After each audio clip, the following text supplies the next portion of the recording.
And we've just had a slight delay in play here as I believe they've asked a spectator to move their car. The glare affecting the batsman. Earlier we had a little delay as we had to move the sight screen.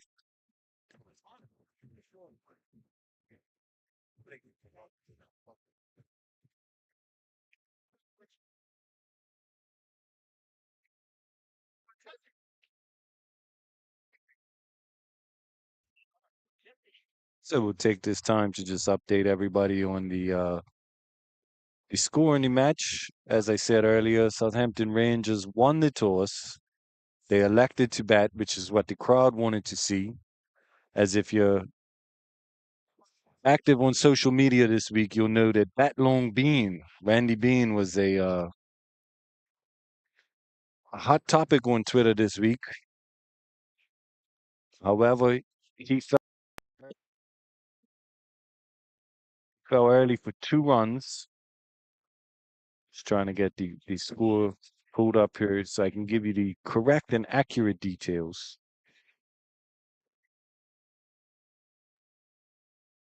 So Randy Bean opened the batting with Nakori Smith. Smith was the first wicket to fall, bowled by Jamal Bashir for 5, facing 15 balls.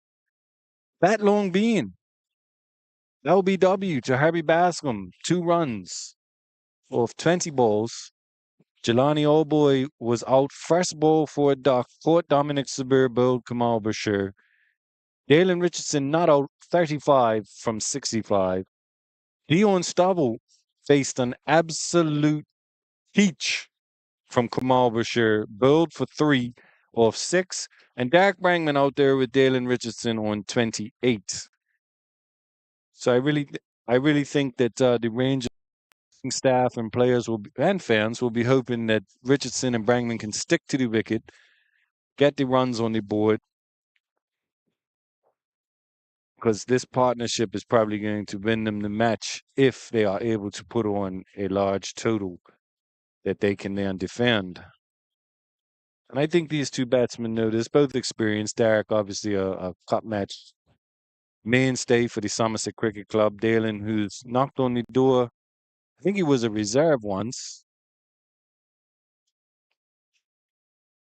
Not sure. Dalen's never actually made cup match, right? He was a reserve. Yeah, but this year in Coke Cup match, he put on, I think, 125 for Somerset, unfortunately, in a losing effort. Willicott's bowling summaries. Kamal Bashir, 7 overs, 1 maiden, 25 runs, 3 wickets. Herbie Bascom, 5 overs, 1 maiden, 13 runs, 1 wicket. Fabla, 7 overs, 2 maidens, 16 runs, no wickets. Gennaro Tucker, 5 overs, no maidens for 17 runs. Dominic Sabir, 2 overs, 0 maidens, 6 runs. And Antonio Darrow, 2 overs, no maidens, 6 runs. Rangers total 84 for the loss of 4. Fall of the wickets was on 11, 11, 15, and 29. And since then, Derek Brangman and Dalen Richardson have steadied the innings a bit and taken us to 84 for the loss of 4, with 11 extras coming off some fairly impressive bowling from Kamal Bashir, the opening bowler. Taking those 3 wickets, he'll be happy with himself. The ball to dismiss Dion Stubble. I mean, Stubble shouldered arms and was ready to watch it go into the wicketkeeper's gloves, and the next thing you know, his off. And Dion, being the professional that he is, he just nodded his head as if to say, "Great bowling." Sometimes you just have to give the bowler the credit. As Bashir walks across, he'll be happy with his 3 wickets.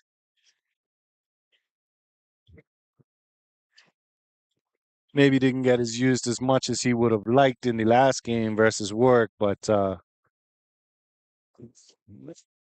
opening bowler today will be very, very proud of his opening stint.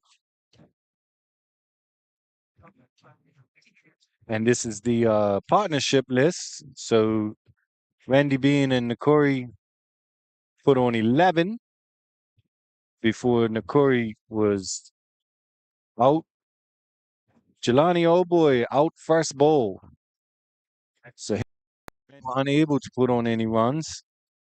4-run partnership between Dalen and Randy before Randy was adjudged LBW. Dion Stovall joined Dalen at the crease.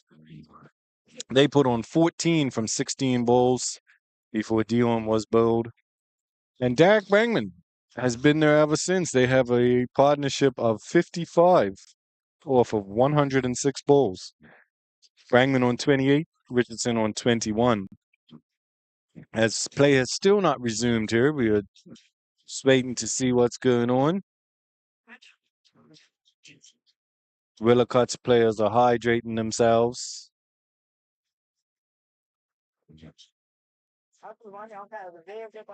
And as I said, it's a lovely day here. The umpires are now calling the Willicott's players back on as the batsmen are ready. Willicott's players taking the time as it is extremely hot. They'll be looking to get as much fluid on board as they can.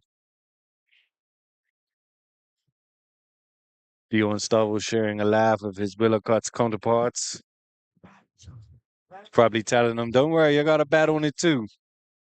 One thing about Bang Stubble, if he doesn't do it with the bat, he will do it with the ball more often than not. And Rangers will be hoping that they can put a total up and he's able to work his.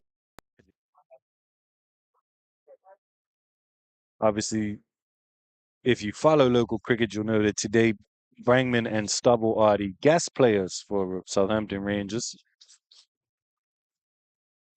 As the Willicott's players slowly make their way back out on the field and will be ready to go in a couple minutes. Hopefully a little less than that. But they're not moving with any great speed.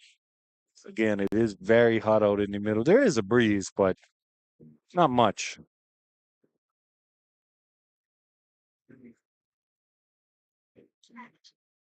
Once again, we'll shout out our scores over here. Enjoying a break and play. One thing people don't realize is the scorer's job is incredibly taxing because they have to pay attention to literally every ball and every call throughout the match. At least today is 50 overs. Top match is open cricket. That's a full 2 days work. And sometimes our scorers even have other hobbies like being a mom. And we are ready to go. So Sabir will be continuing his over from the southern end.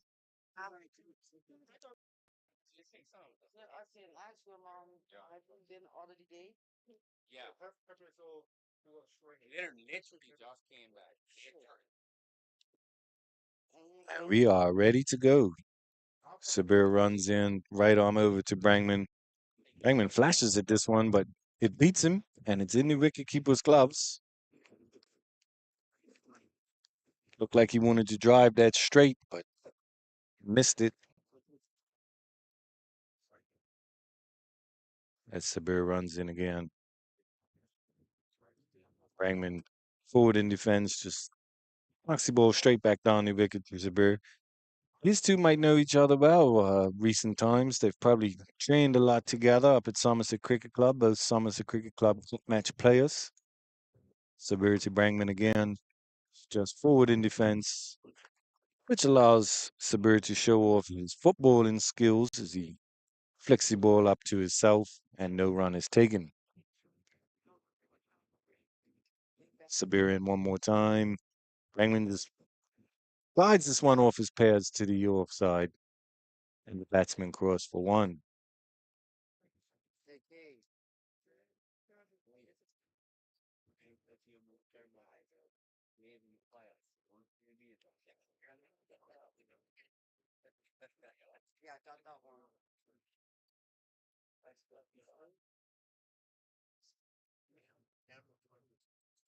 Sabir, Richardson on the back foot. Just punches this one straight down into the ground. Wicketkeeper Bean does the fielding. No run.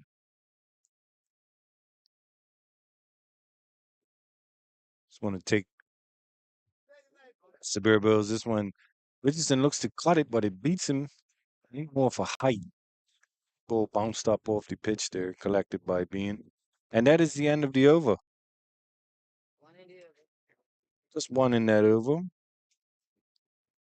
And the score moves on to 85 for the loss of four.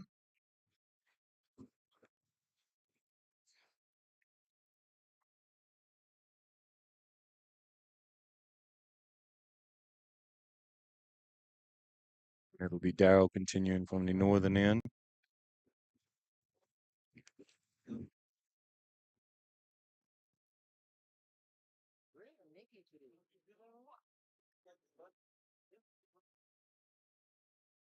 I will be bowling to Dalen Richardson.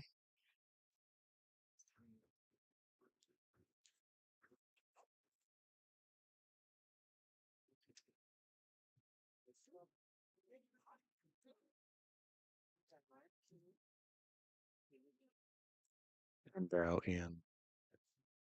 Oh no, that's Brangman. Brangman on strike.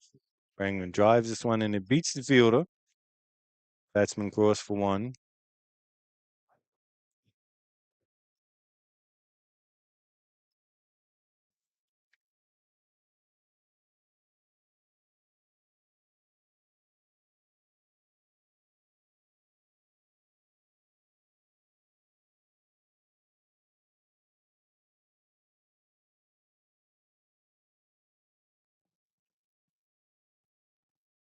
Dow into Richardson, and he's just, I don't know if he looked like he played a shot and he just caught a fine edge and the ball rolls down to the third man area. And the batsman cross for two, an easy two. Like a good late cut from here.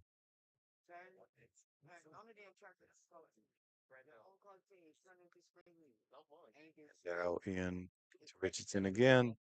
And this time he can't get him away. Hits the ball straight down into the ground. It rolls back down the pitch where Dow does the fielding to his bowling.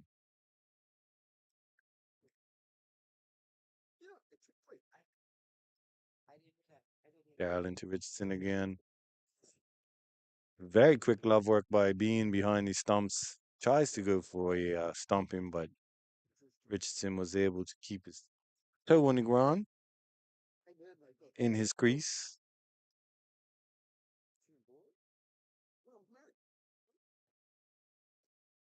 Dow runs in again. Thrown into Richardson on the back foot. Looks to cut this one. Just just hits it into the ground a little too much, which took the pace off the ball. Unable to get any runs off that one.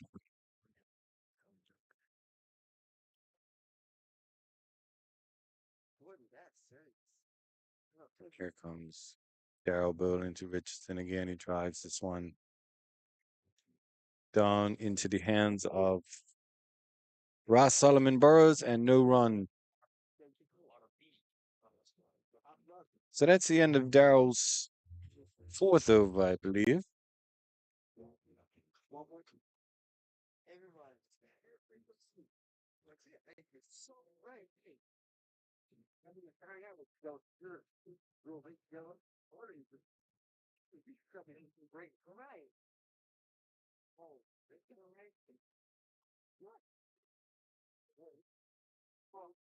And once again, we'd like to just thank the Digicel staff for getting us up and running a little later than we would have liked, but these things happen working on a Saturday. So we'd like to thank Digicel. We'd also like to thank them for powering us during these four rounds of the Western Counties.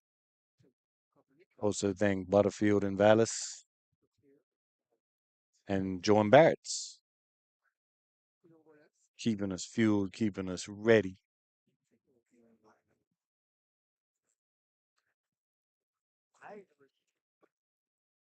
As severe goes to Brangman. Looked like he stretched to try and cut that one away. Missed it.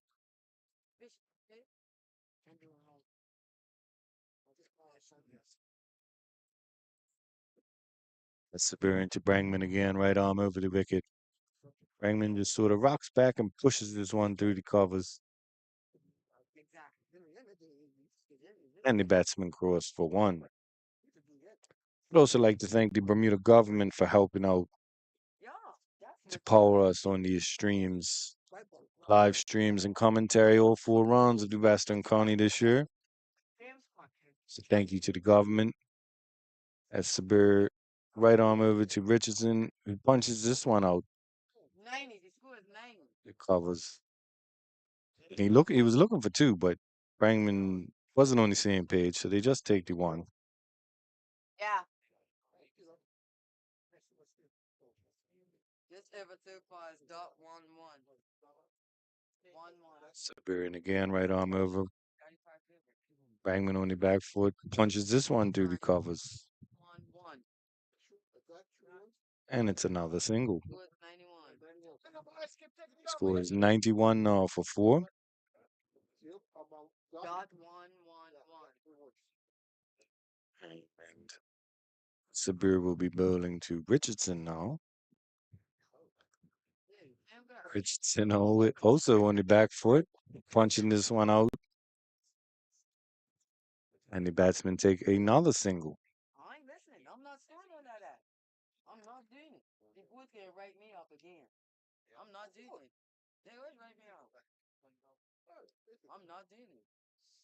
Sabir into Brangman. Brangman just punches this one down straight into the ground. And no run is able to be taken there. And that is the end of the over.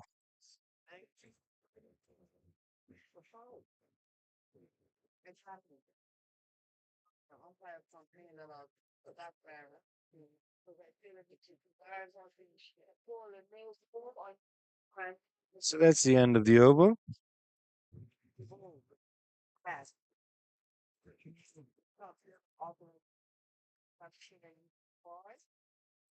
Score 92 for four.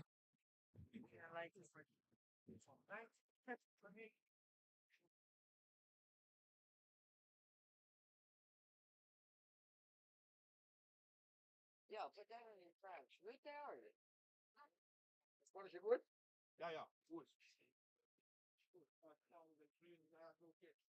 There are 19 overs left.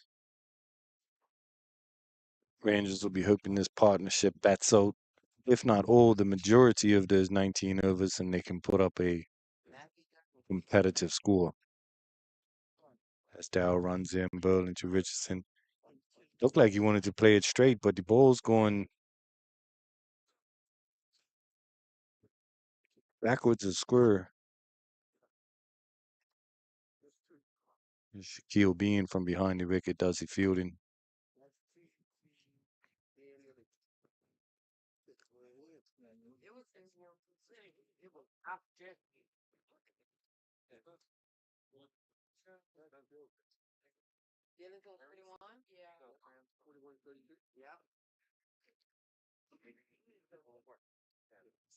Dow bowling to Richardson.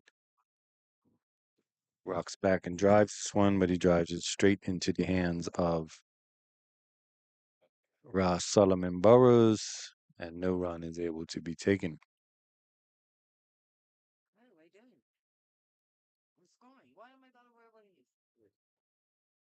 these? Ooh, this one beats Richardson. No fuller delivery.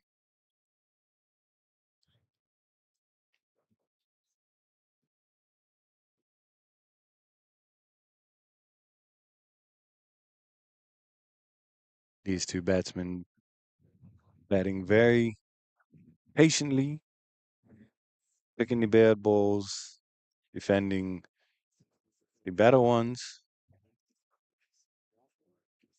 and not taking any unnecessary risks. Plenty of overs left to make the runs. Richardson just steers this one off the pads down the leg side.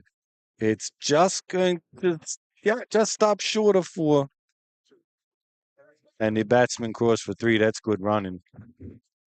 Good running. Gennaro Tucker down there to do the fielding.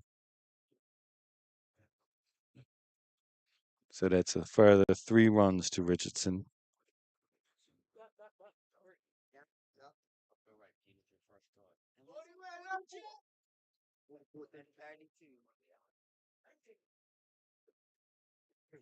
You got that?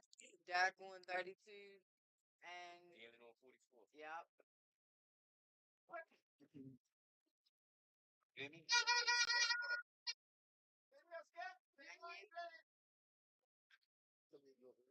And at the end of that over, 98 98 after 32.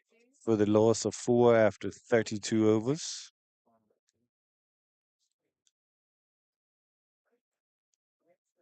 Just trying to get my score checked correctly before I give any information out. I want to give you guys correct and up to date information.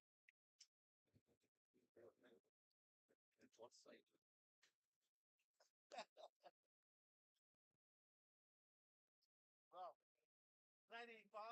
98. Oh, 98. A quarter. 98. So what we on? 44 and 32. I mean 33. 3 for Brangman, who will be facing the first ball of this over, and 44 for Dalen Richardson. So 33 for Brangman, 44 for Richardson. As these two look to put on as many runs as they can. This partnership will probably be make or break for the Rangers innings.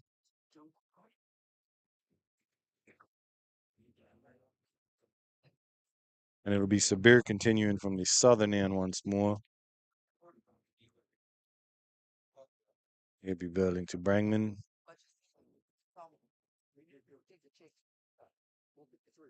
And in comes Sabir right arm over.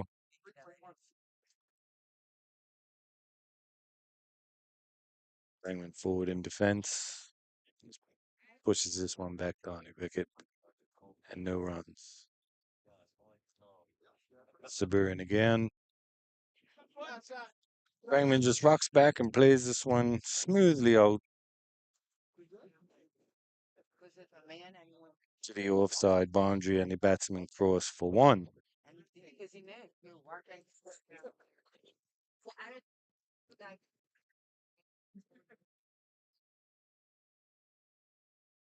And it'll now be Richardson facing Sabir. Sabir runs in right arm over. Richardson tries to, he's down on one knee looking to hook this one.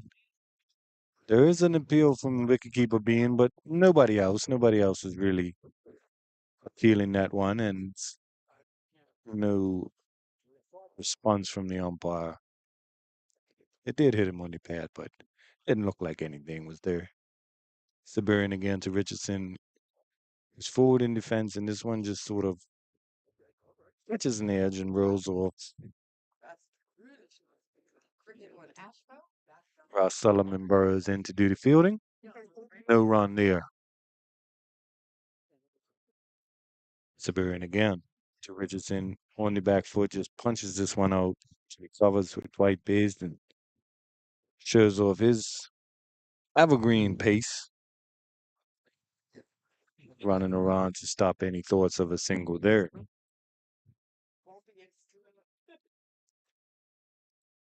Sabir to Richardson again. He's looking to drive this one straight. And Sabir is able to stop that one before any run is taken. And that is the end of the over.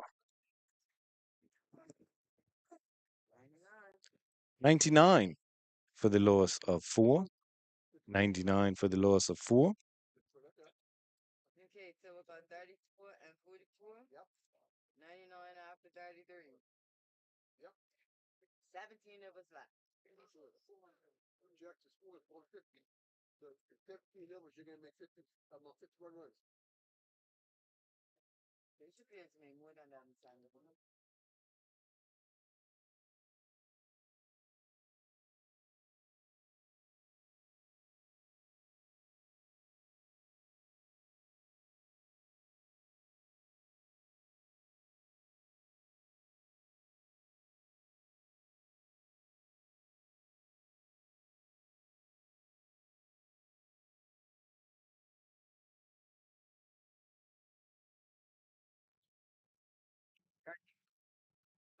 And it's Dow continuing from the northern end, bowling to Brangman. First ball is forward in defense. No run there. Dow runs in again, bowling to Brangman. Brangman just rolls this one off the pads. And the batsman cross for a single. And the Rangers benches impressed with that one as the 100 up. for the team. 100 up for 4.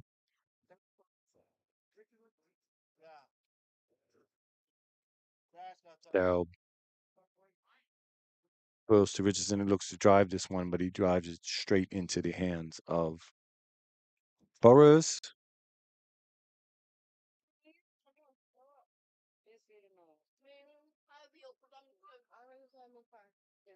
And we will continue with Darrell Burling to Richardson. Richardson looking for a quick single, but the fielding is tight and no run able to be taken.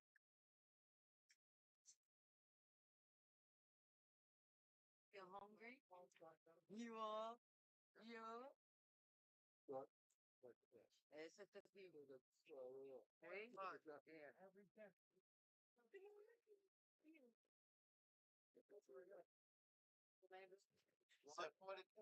It's dot one dot. 17 over. Stop. So 1 ball to go in the over. It'll be Darrell Burling to Richardson. Right arm over. Richardson. Oh, this hits right on the back. A lot of peel. Umpire says no. It hit him on the back leg.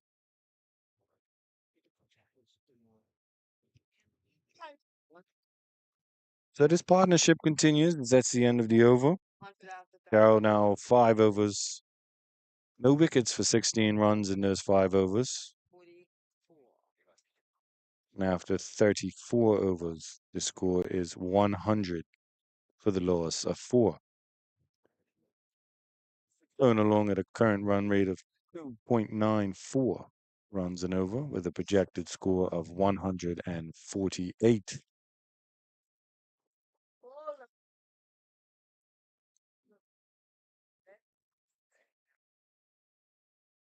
And it looks like it will be Sabir bowling.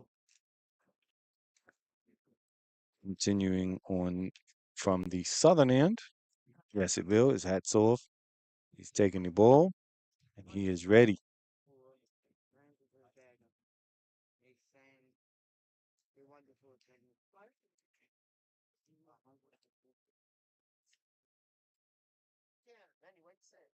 It'll be Sabir into Brangman. Brangman on 35, and he's forward in defense, punching this one straight back down.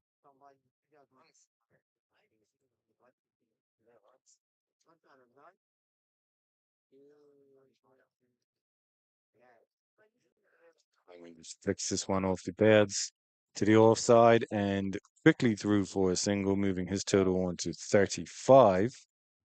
35 from 75. And the score moves on to 101.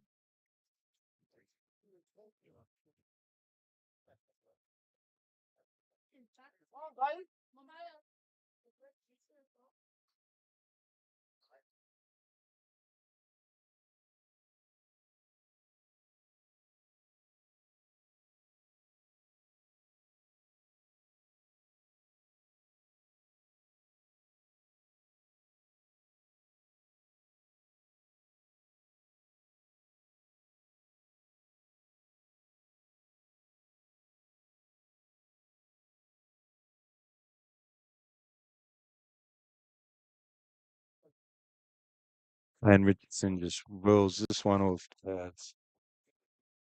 And the batsmen go through for a single.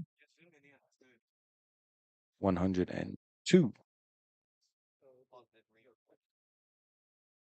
102 for the loss of 4. Brangman just punches the ball back down the wicket. No run taken there. Brangman on 36 from 78. He'll face the bear here. And he's looking. Oh, he's out. He is out. What? That is like reflexes from Gennaro Tucker. He caught an edge, and Gennaro Tucker just sticks out his right hand, and he is out. What a catch. What a catch.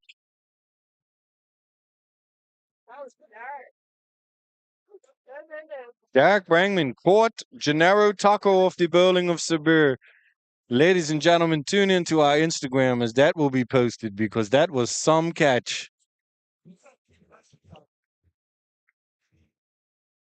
I don't know if Aston Coney has a safe hands award, but I'm pretty sure that's going to take it. A brilliant catch by Taco. Batman getting in? And I can only hope our cameraman caught that.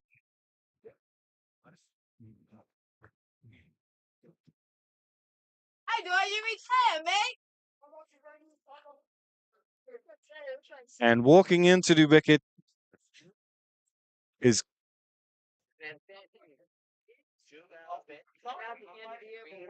Graham Tucker, known as Batman in the local cricketing and social areas, walking into bat.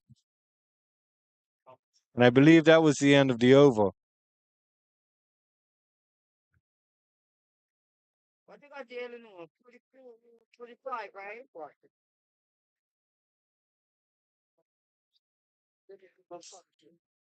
Graham coming in, and I wonder if we'll see Gennaro Tucker take the ball for Willicott now. Surely at some point we will see this.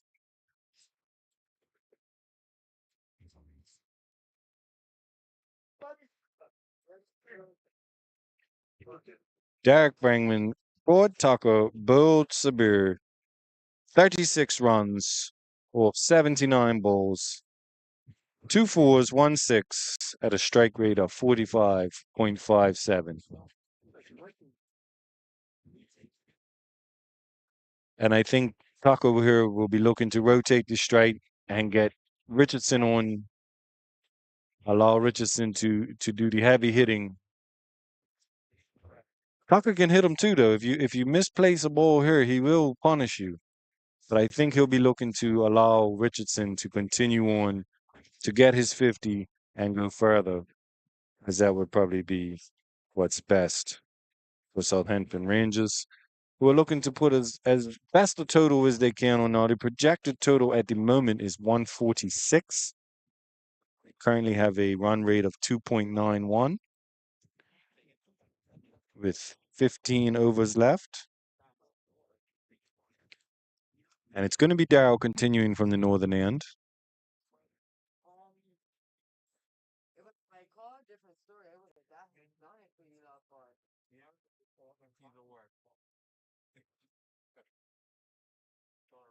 I put on the last two in the MS4.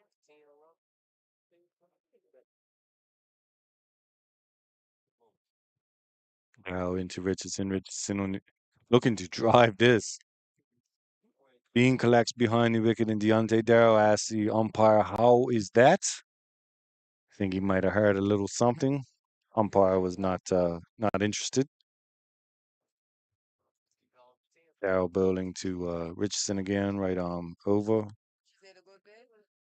Richardson just cuts this one, and Deontay Darrow tries to run out Richardson, misses the stumps, and the batsmen are able to take another run. Bit of a gift there from Deontay. I don't think he was getting Richardson. Come on. And Richardson moves his personal total on to 47. And he's flicked this one off the pads. It looks like they're going to get another two. He's now on 49. Rangers total 106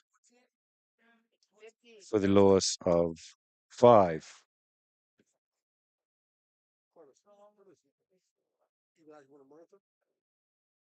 No, his got it on. 106.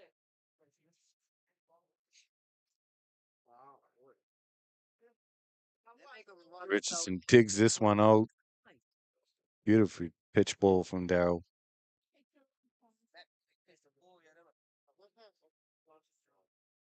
I didn't even know Batman was still playing cricket. You guys put him on the over.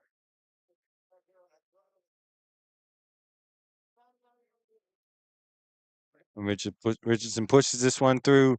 A little misfield by Ross Solomon Burrows, and that will bring up Richardson's 50. A very well batted 50. That is one that he will be proud of as he salutes his teammates who are out on the rope clapping for him. That is a 50 that Rangers desperately needed. When he came into the wicket, it wasn't looking very good for them. But he's put his head down, he's done the hard work, and he brings up his 50. And he'll look to keep going as the crowd on the hill salutes him as well. And we continue with Darrell Bowling to Cream Tucker now.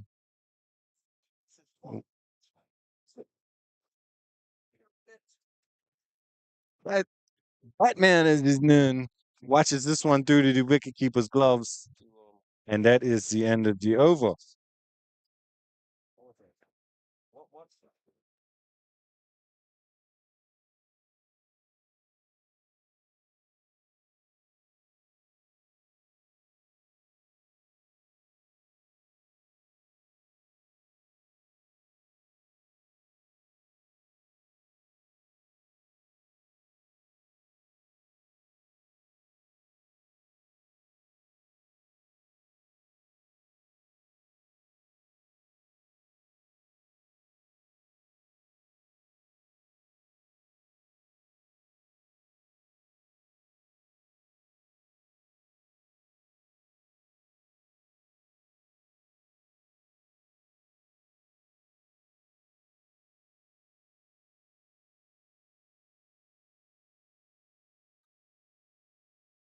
And we continue on with Sabir Bowling to Richardson. Richardson knocks this one straight back down. Sabir runs over.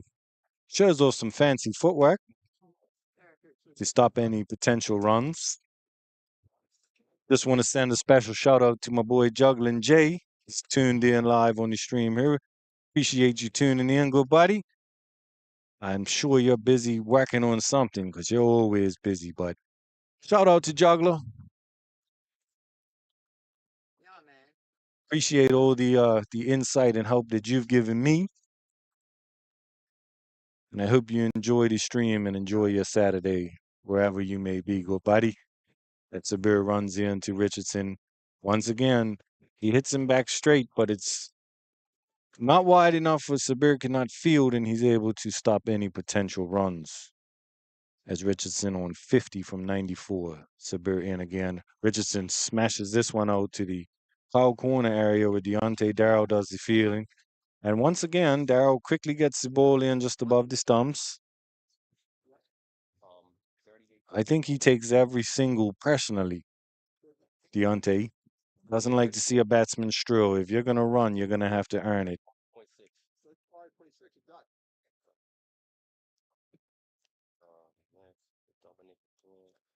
And it'll be Dominic Sabir into Tucker, who is forward in defense. As the crowd have a good giggle every time Tucker faces a ball. Good dog. Yeah, man. You gotta enjoy your birthday. Where's Kyrie? Sabir to Tucker again. He looks to play a shot this time. Hey, watch out. It goes straight back down the wicket, and then his shadow shot afterwards shows something into the offside, but that is not where the ball went. But that is the end of the over.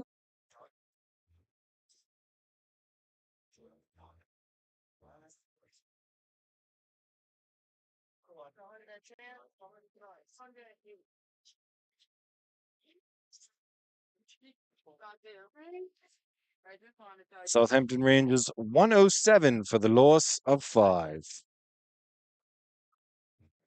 107 for the loss of 5.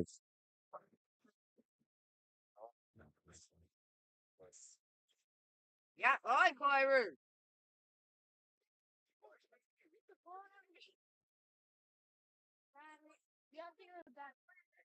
They get to the beach.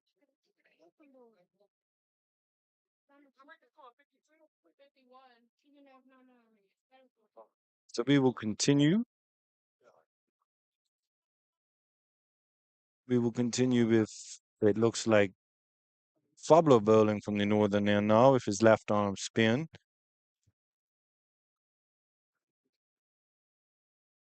Fablo into Richardson. Richardson looking to drive him it straight back. Oh, a little misfield by Fablo. And the batsmen are able to cross for a single. Once again, Deontay Darrell doing the fielding, ready to That was just a duck. unload at the stumps, but he was told to just hold on as the single had already been taken.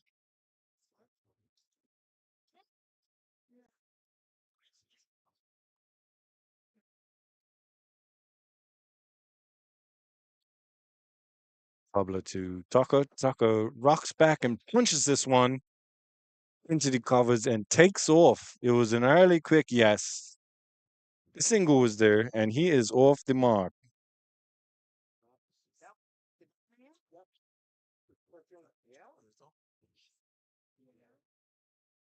Fabler into Richardson this time.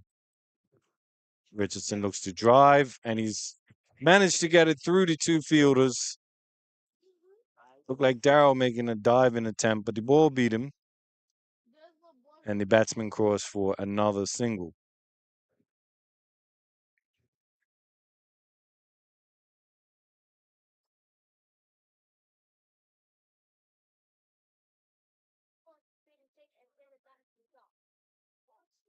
Hey, Saya, tell me something. I'm gonna cost you. Are you gonna be champion boy this year? You about to be. Cause you're Fabler to Tucker. Tucker is just when the bats host. forward in defense here, not looking to I'm the not looking to make any runs. A lot of appeal from Fabler here, and B knows Tucker and Fabler both looking at the umpire with their hands on their hips, wondering what exactly that missed. But the umpire is unmoved, and the score remains at 111 for 5. 111 for 5. You're pretty fast, but I can't even run 2 miles per hour. I just about walk 2 miles per hour. As Tucker watches this one go through, and that is the end of the over. 2 in the over? 3 in the 3 from that over. Yes, it was. Score is 111 for 5 After 38. after 38 overs. Just a reminder of the Southampton Rangers batsmen so far this innings. Corey Smith out for 5, facing 15, 1-4. Bowled Kamal Bashir. Randy Batlong Bean out 2 runs, facing 20 deliveries. LBW, Herbie Bascom. Jelani Oldboy out for a duck, 1 ball. Caught Dominic Sabir bowled Kamal Bashir. Dalen Richardson not out, 53 runs from 100. Bowles faced 2 fours in his innings as he continues on. Dion Stavel bowled Kamal Bashir for 3, facing 6. Derek Brangman, who put on a lovely partnership with Richardson, caught Gennaro Tucker brilliantly in first slips off the bowling of Dominic Sabir, 36 for 79, 2 fours, 1 6. And Graham Tucker, currently not out, 1 run from 7 deliveries. And we add the 11 extras to that, we get the total of 111 for the loss of 5. As Sabir looks to be continuing from the southern end.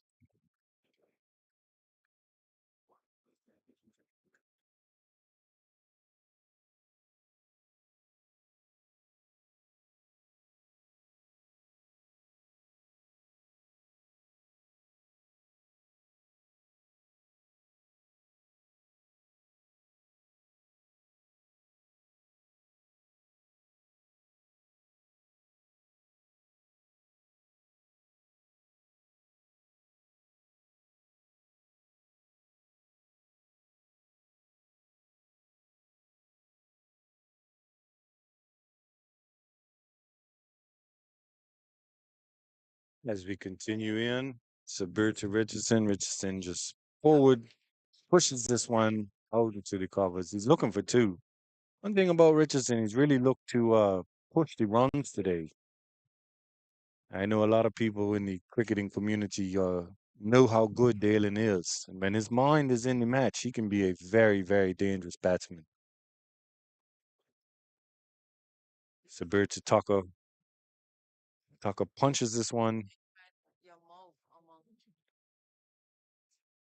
and Sabir does the fielding to his own bowling.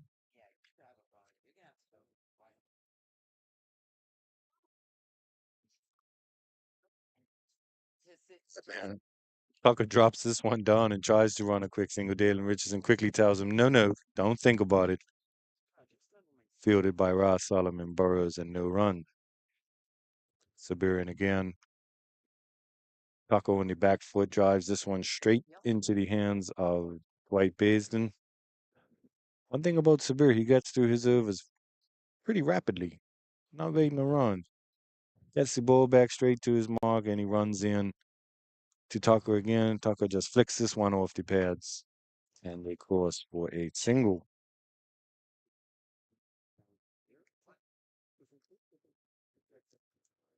Moves the score along to 113 for the loss of 5. 113 for the loss of 5 after 38.5.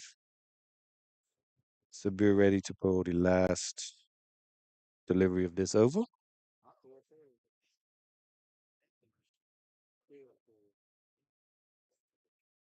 And Richardson just cuts this one away and takes off for a quick single, rotating the strike. And he will be on strike for the next over. He moves his personal total on to 55. Score 114 for the loss of 5.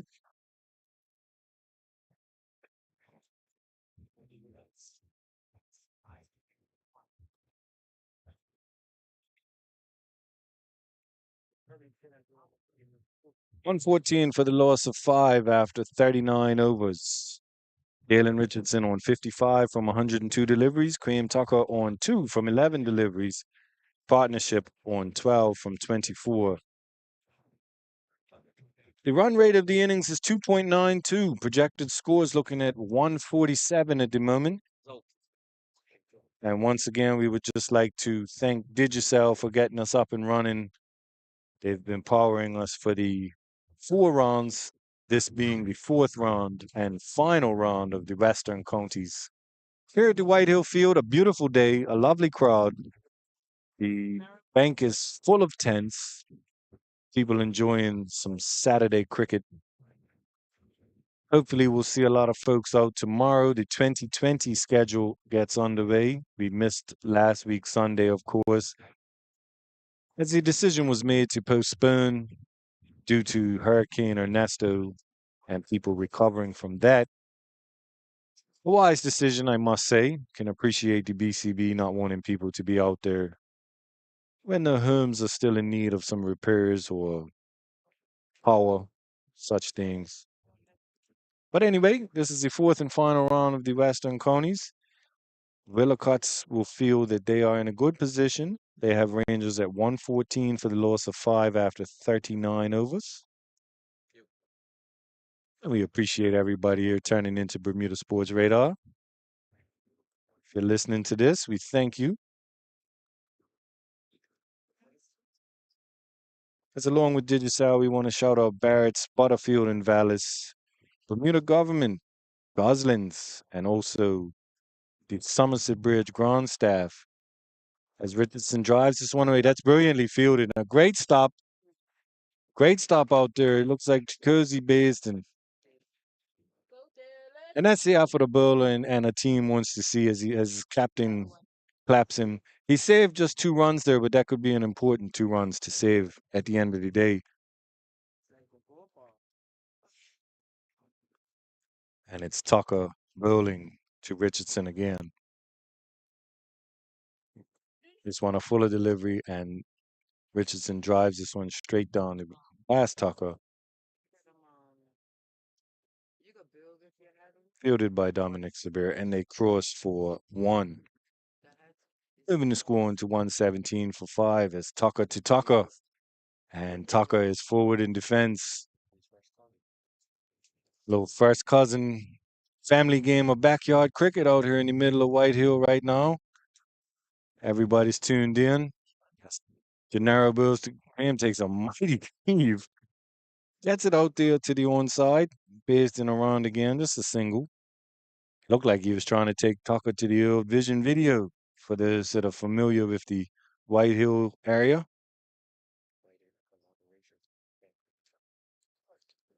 This will be Tucker to Richardson. And Richardson just Plays this one straight into the pitch. There's a bit of a fuller delivery there. No run attempted, no run taken. Richardson on 58 from 105. Tucker bowls to Richardson again. He's looking to drive. That's brilliantly fielded by Tucker. The ball was smashed very low, about ankle height, straight back to him. He reaches down and stops it, preventing any runs. And that is the end of the over. 40 overs going here at White Hill Field today. 118 for the loss of 5. 118 for the loss of 5.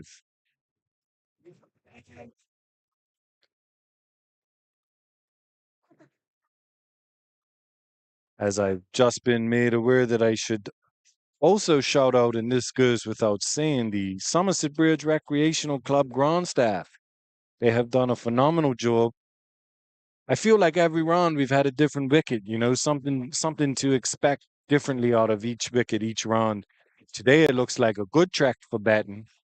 Whether that'll change later on in the day, I'd have to ask Jakan or somebody that's been a little closer to it if he thinks any major changes will happen. But it looks a good wicket for batting right now.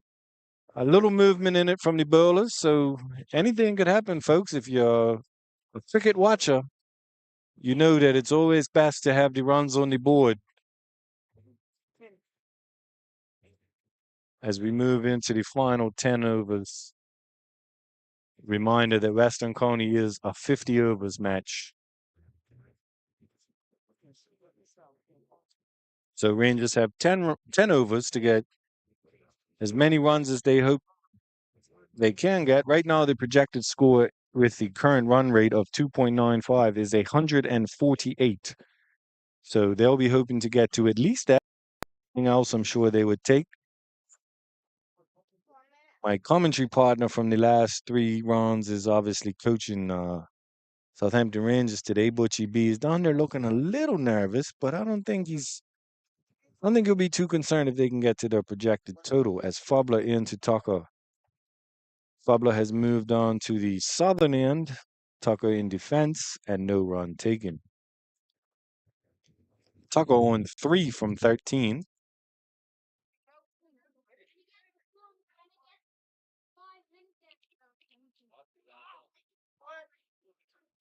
Tucker plays this one off the half volley. Smashes it through the covers. Basing around very well to do the fielding and save some runs. And the batsman cross for 2. Tucker moves on to 5.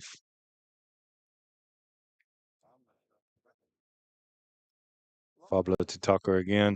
He's looking to hit again, and he's hit it right to Darrow.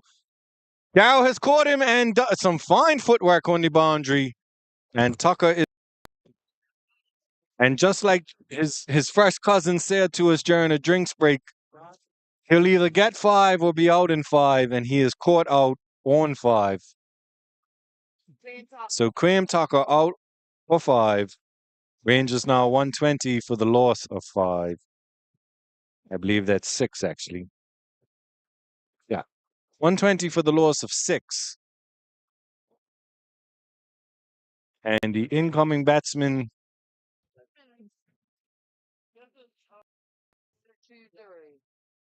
Number 7 got out here 5.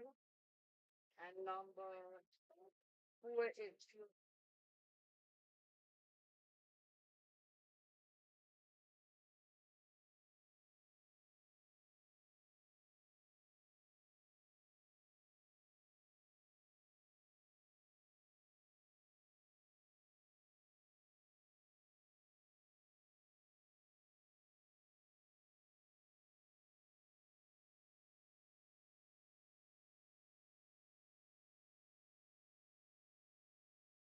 Michael Velvet. Incoming batsman Mike. After Pablo was able to get Tucker to take him on. And he drove and looking for a big maximum. But he drove straight into the hands of Darrow, who came around about 5 to 7 yards to his left and took a great catch. And then some fine footwork kept him inside the rope. Tucker dismissed for 5 from 16. And Michael Wellman The new batsman, Rangers 120 for the loss of 6. Richardson still down the other end on 58 from 106. And Fabler will be continuing his over.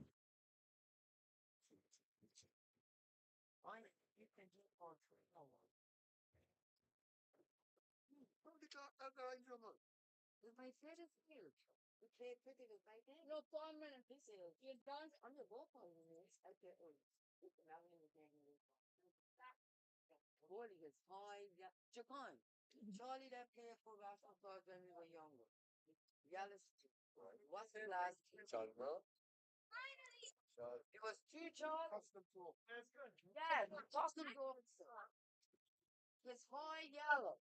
Is the original? And Fabler in Berlin to Wellman here. Wellman just watches this one go through to the wicket keep. Not that one. The other one. Fabler And in he keep it again. open back.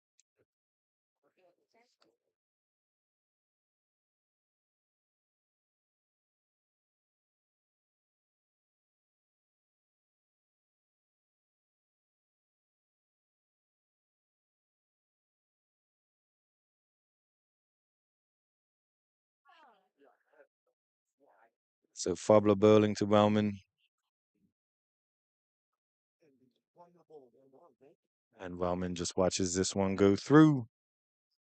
And Fabler asking him, "You sure you don't want to attempt a shot there?" He says, "Nope, I'm okay, just watching the ball go through." And the score is 120 for the loss of 6 after 41. Wellman yet to trouble the scores. He's faced 3 deliveries. Dalen Richardson, 58 for the loss of 6. And that was Fabler's 9th over. He has 1 wicket for 21 runs.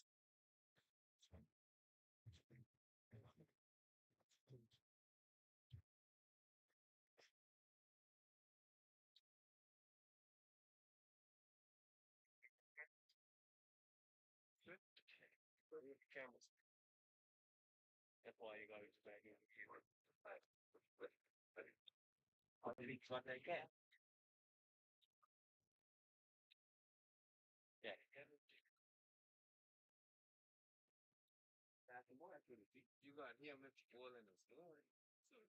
After the first two, she was from after the kid.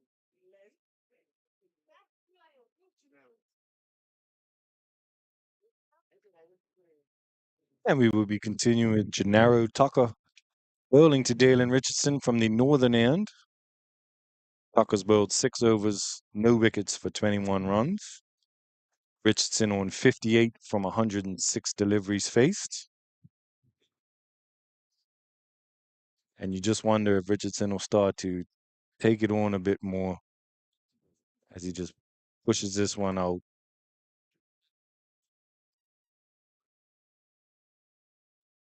Takes a quick single, and Tucker does the fielding, moving him on to 59. And Wellman will be facing Tucker.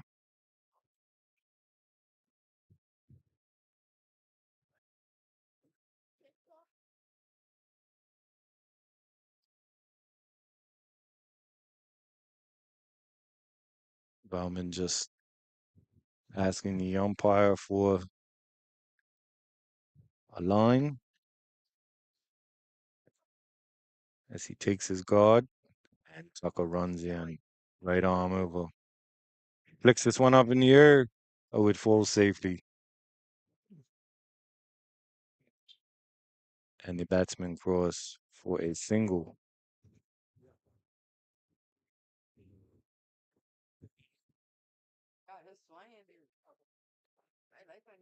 And Bowman is off the mark. Richardson to face Gennaro Tucker here. Tucker and Richardson flicks this one off the pads. That's a beautiful shot. That is 4 runs. Just flicked it off the pads. Beautiful shot. Takes his total on to 63.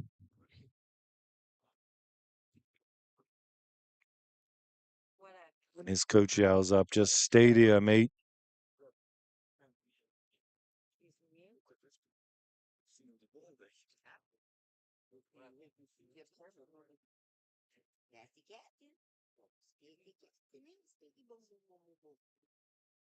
And this time, Richardson drives this one down, but it's straight at Dwight Baisden, who does the fielding. Tucker to Richardson. Richardson looks to take him on. He's missed it. Tucker has a smile at him. Richardson looked like he wanted to hit that one straight back over everything, but he couldn't find the contact. Here's Tucker. Tucker's just run. Tucker's just run Wellman out. The man cat, Denaro Tucker, has just caught Wellman walking down the wicket before the ball was delivered, and he has run him out.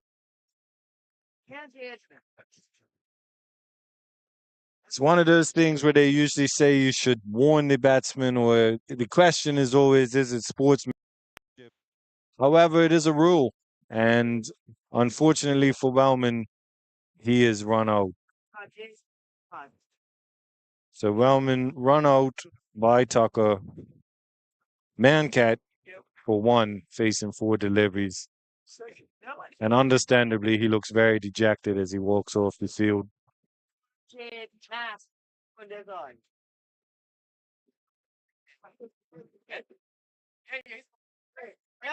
got to go back.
Okay, so just to update everybody, when Wellman was man-catted and run out by Tucker, Dante Brangman walked onto the field and then came off.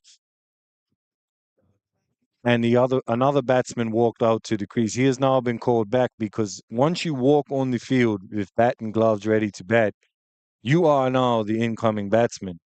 And the third umpire has done his job, and they are calling the batsman for Rangers back. These guys are sick, man. Once you cross the line with bat and gloves ready to bat, you are the incoming batsman.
Okay, ladies and gentlemen. So after a lengthy conversation between captains of both teams and the umpires, Dante Brangman is now the incoming batsman. The discussion took so long because apparently Willocots were trying to say once Dante walks across the road ready to bat and walks back, he should be given out. However, that is not the case. He's the incoming batsman. He will be batting with Dalen Richardson. Dalen is on 63. Score is 126 for the loss of 7. Exactly. And I must admit, that is a first for me. I have never seen that. Luckily, I'm surrounded by veteran cricketers like Jacon Edness, who's been able to inform us of what's going on. Veteran cricketers. Well done. I myself have not seen that, so sometimes you have to refer to your veterans. They've been around the game longer than you. But Dante Brangman is the incoming batsman at the non-strikers end, as Willocots are continuing their pleas, thinking that it should have been an out as Brangman walked on the field ready to bat and walked off. Umpires have disagreed, and we will be continuing, I believe.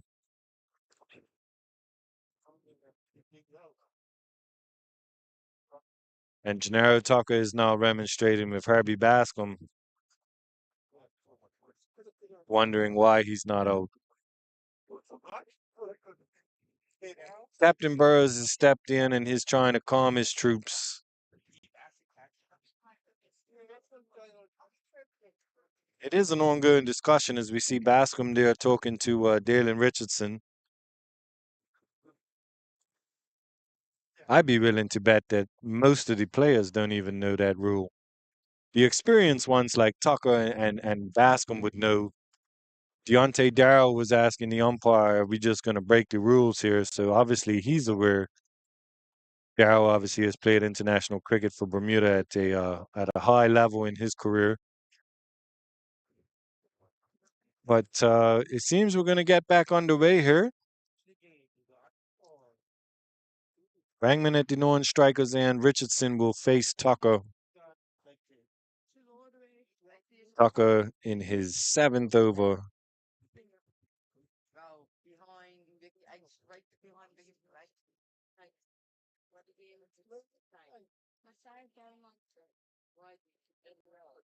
I believe the crowd were a bit confused as well, but everybody seems to be on the same page now. And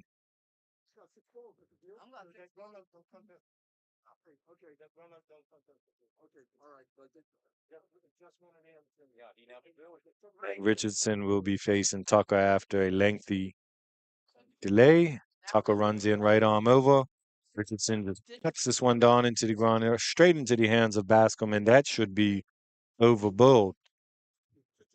42 overs going now. 42 going. 126 for the loss of 7. Richardson on 63 from 110, and Dante Brangman yet to face a delivery, as he will be looking to get off the mark here. And Herbie Bascom, in a wily veteran move, is just standing there with his hands crossed, having a very polite conversation with the umpire, asking him about that decision there. Um, Hopefully, Jacon will get an interview with someone that can explain the Willocots' point of view here after the innings. Just so we can enlighten you, please follow our Instagram. We do get the highlights up there quickly, and in between innings, before matches and after, we get interviews with players, coaches, man of the match, and high performers. So please follow us on the gram, as they say, at Bermuda Sports Radar, all one word, Bermuda Sports Radar on Instagram. Give us a follow and tune in for highlights, interviews, and opinions. It'll be Fabler bowling what I believe to be his final over here. He's just checking with the umpire. My commentary partner, Mr. Butchie B, 126. is looking a little more relieved than he was earlier on in the innings, 8. as he just updates the scoreboard for our fans over there on the And for them, bank side, the middle of the thing is crazy. and it'll be Fablo bowling to Brangman. Yo, it's crazy. Brangman hits this one back down.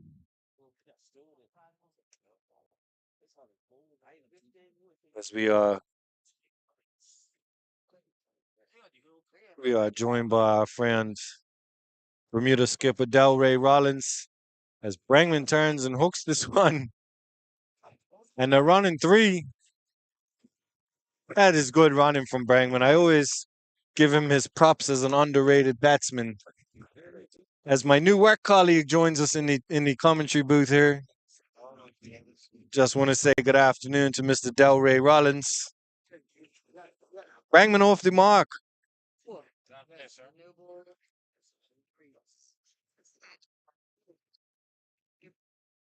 Brangman off the mark with a 3. That's great running from Brangman. He'll tell you I'm a footballer, but I give him his props. He's a pretty good cricketer too. Ante Brangman that.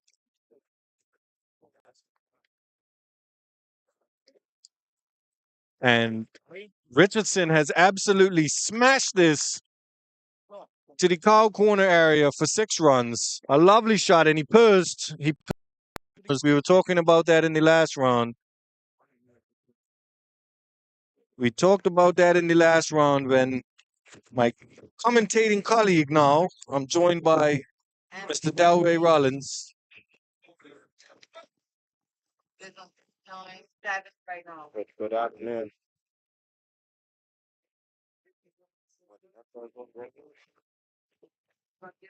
Just sorting out Delray here. Del, how you doing this afternoon? Everything's good, man. Enjoying the game? I am. Obviously, it looked a little light at the start for Rangers, but Dylan's put his head down. D-boy, Derek got a few runs. Yeah, Dylan's put his head down, and it looks like he's going to post a 2 that's going to be challenging. So, Yeah, in this situation, when you've been around cricket for a long, as Brangman again just flicks this one off his pads, and a quick run's taken, moving his total on to 4. You've been around cricket a long time. When you come in and you're, say, 14 for 4, 20 for 4, and you're a recognized batsman like Dalen, who we all know can put up a big total in cricket as he did in Cold Cup match and has before. mhm. It's all about the mental side, isn't it? You got to be patient. You got to wait. You got to punish what's there to be punished, and really do what's right for the team. Yeah, I mean, if for me, 50 over cricket is probably the better format of the game because it dictates to you how you play, but you have a lot of time. It's 300 balls in 50 over cricket. He probably came in with probably 200, probably more balls left. So if you look at it that way, it's a lot of balls left on the cards. It's a lot of runs to get, and I feel like that's the way he's going about his innings. So, it's pretty impressive to see him play the way he's playing right now. Yes, I've been quite impressed. Obviously, him and Derek put on a nice partnership. Really dug Rangers out of the dirt there. Butchie B, the coach, was looking a little stressed before that partnership. Were you around to see Gennaro take the catch of Derek? Yeah. I'm in her. I'm actually I'm seeing all the wickets. I got her just after the game started. So, yeah, to see the way the games develop for Rangers is been impressive. Probably the drafts are probably the most impressive part of everything. But Yes. Jacon's trying to show me the dismissal. I actually watched it live, Mr. Adnis. I watched it live. Okay, sorry, Bermuda Sports Radar. Sorry, is that's it? Thank you. Yeah, Bermuda Sports Radar. Jacon's just trying to show you that we are up to date with live highlights. It's not and everything interviews. cooking. Yeah. No, but I did see it. That was a good catch. Everybody knows, Navarro's talents and where he's been, in his cricket life. It just shows. Yeah, and obviously he made his mark last round against your work team, who were unfortunately defeated. I believe he took 5 wickets and 50. So that was impressive. Yeah, I think he did. He did got a few wickets, but it was a learning curve for a lot of young players. I would say at work, which is good because I feel like a lot of guys are not experienced the prod It's not as big as a Eastern County or a cup match or a normal league game, but they experience that part of it, and hopefully they come out on the better side. And obviously, just to mention, you had one of the bright stars of this year's cup match, unfortunately, in a losing cause for yourself and the team in St. George's. But Luke Horan was is part of that young Warwick team. You were missing Luke Fulton, who was away off island for that round of Western County. Two incredibly young, talented bowlers, and in Horan's case, an all rounder. It looks. I mean, the the kid never ceases to amaze you. Um, his special. I mean, I don't know if anybody that's watching saw the catch that he took in that deep square leg cup match. I told him after he took that catch, I said, you're gonna be a special cricketer." Um, and he looked at me and smiled. I don't think he understood what I was trying to tell him as that ball goes for four. Brangman just catches an edge. Took a swipe at it. Sometimes you got to be lucky to be good, right? Hey, fortune favors the brave. That's what they say. So. Yes, sir. This is total on to 8. But no, that kid's gonna be special, and for a few years and the next hopefully 10 years that them Lukes will run Bermuda cricket. Hopefully, that's the plan. We've just been informed there, Dow, that that was actually Buys, but he did take the swipe and threw off the wicket keep. So we'll give him his credit. Rangers total has moved on to I believe 140. Oh, hey, wait, hold up. We have another special guest. We have the great Mr. Stephen Otterbridge, legend of Eastern Coney. A A thousand thousand run, runs. a thousand run How many? club member. Excuse. How many people have 1,000 runs in Eastern Coney? 4 or 5. Five people, and we have we're graced with the presence of Mr. Stephen Otterbridge, who has just reached the landmark, and he is refusing to come over. He's trying to stall his time to come over here. He's having a chat You are with being summoned, friends. Mr. Otterbridge. He's having a chat. You're being summoned. As Brangman turned that one off his pads. Bridge. Mr. Fullerton, I'll pass you over to Mr. Otterbridge. Is that okay? Well, thank you for your time, Mr. No problem. Rollins. Enjoy the rest of your day. Thank you very much.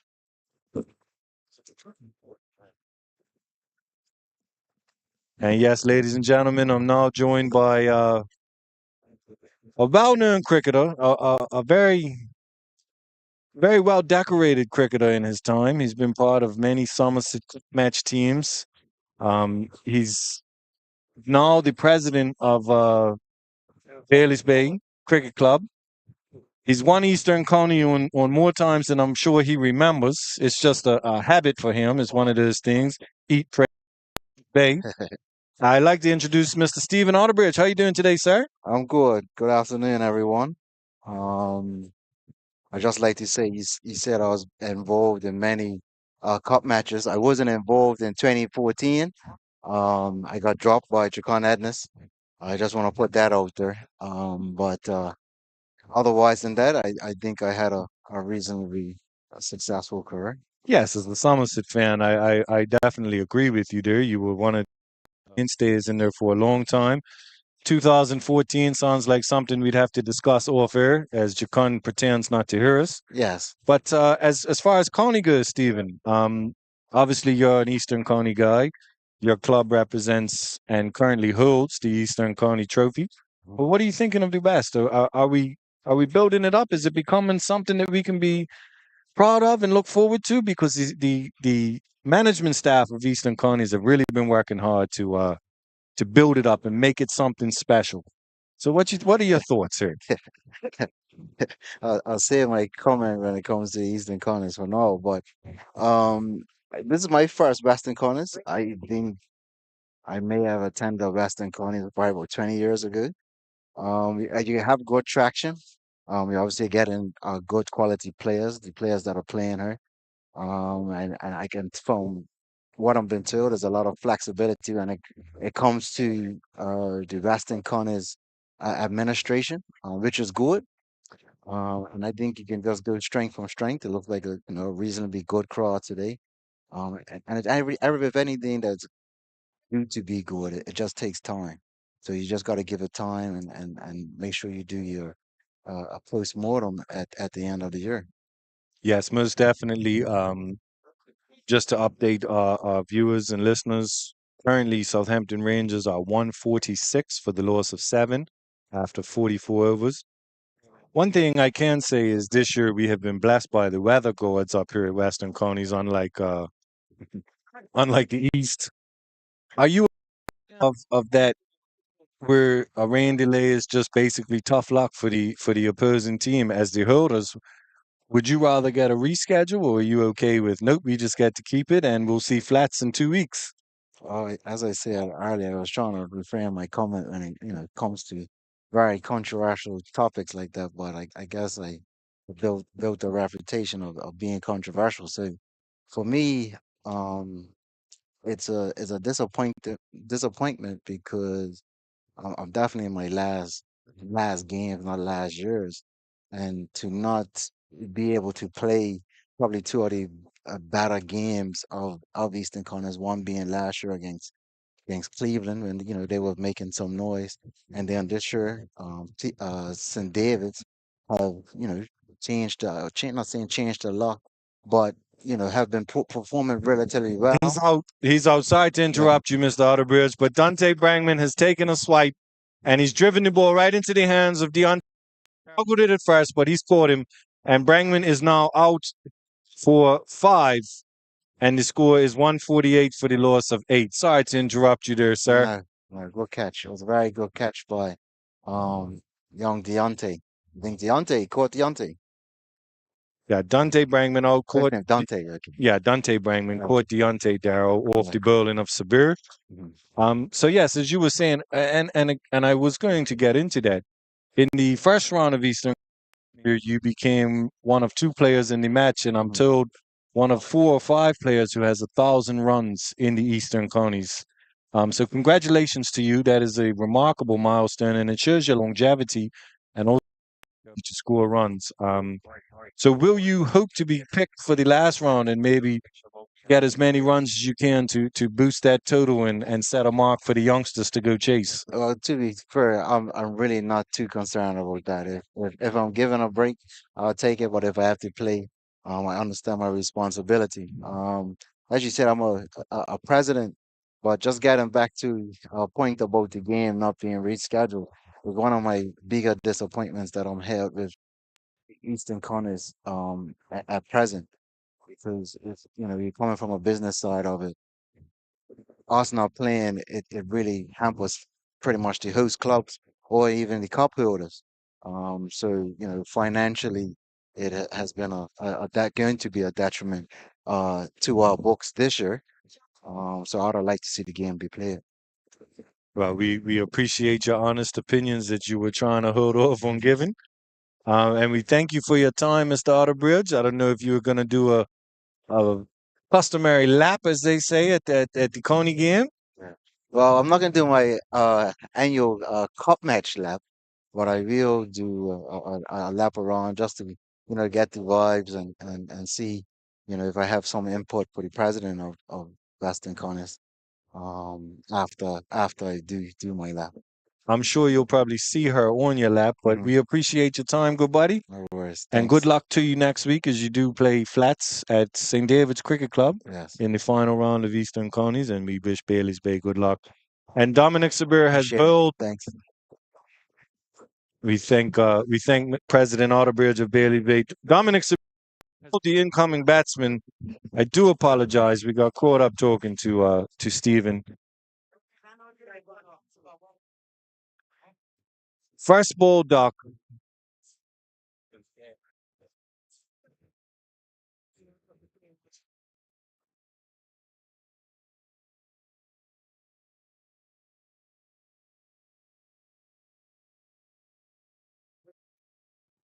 Mackay Jacobs was bowled first. Dominic Sabir. He looked to hit him. He missed, and the bails went flying. And Rangers now 149. No, 147 for the loss of 9. 147 for the loss of 9. Dalen Richardson down the other end at 73.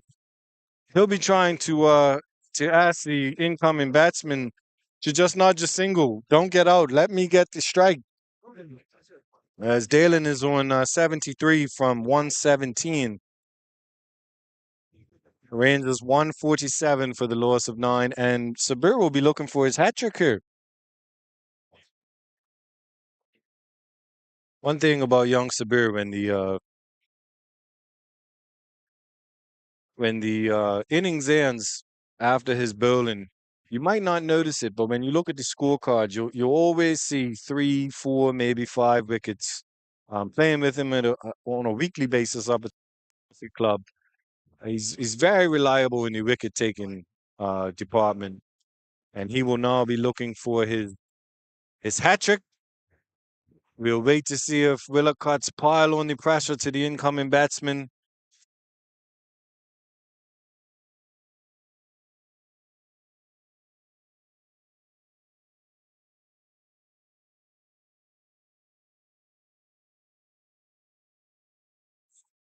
And the incoming batsman's name is Isaiah Taylor. And we'll see if, yes, the veteran Bascom is going straight in to pile the pressure, or is he going to slips? He's definitely having a word with Isaiah Taylor, the incoming batsman, as he walks across him to the slips position. Surprised Willocotts aren't surrounding him as we see a cut match.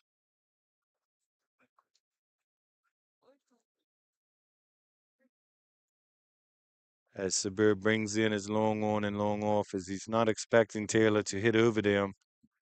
He also brings in the deep cover. So everyone now you see Captain Coleman. There's Sabir with his hat trick ball to Taylor. Oh, and he just flashes at it, and it goes through to the wicketkeeper's gloves. And Taylor survives. And Sabir bowls, and Taylor just knocks this one down. He's not looking to play any shot. He's putting bat to ball. He's not going to allow himself to get bowled. And here's Sabir one more time. Bowls, and he's up. The stumps, the bails are off the stumps, and he's out. He's bowled. He's bowled. There was a delayed reaction from the fielders, but Sabir has taken the wicket of Taylor. He's bowled him for a duck, a 2-ball duck, 3-ball duck, sorry. And Southampton Rangers are all out for 147. Galen Richardson stranded on the other end as the last 3 wickets fell. He's on 7, not out. And that is the end of the Southampton Rangers innings. Richardson walks off shaking his head.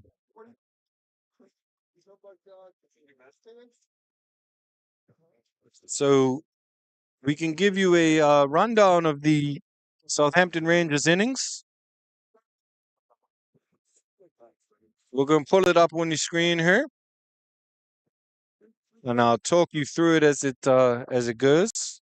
But yeah, this innings comes to an end after 44.5 overs, 147 for the loss of 10, and Willocotts seem very happy with that total. Obviously, the Rangers have their runs, and Willocotts have to go get theirs. And I'm sure Derek Brangman and Dion Stavel will be itching to bowl to these guys. So the Southampton Rangers innings, Nakori Smith, Bill Kamal Bashir for 5. Randy Bean, Pat Long Bean, LBW, Herbie Bascom for 2. Jelani Oldboy, a 1-ball duck, caught Dominic Sabir. Dalen Richardson not out on 73, facing 117 balls.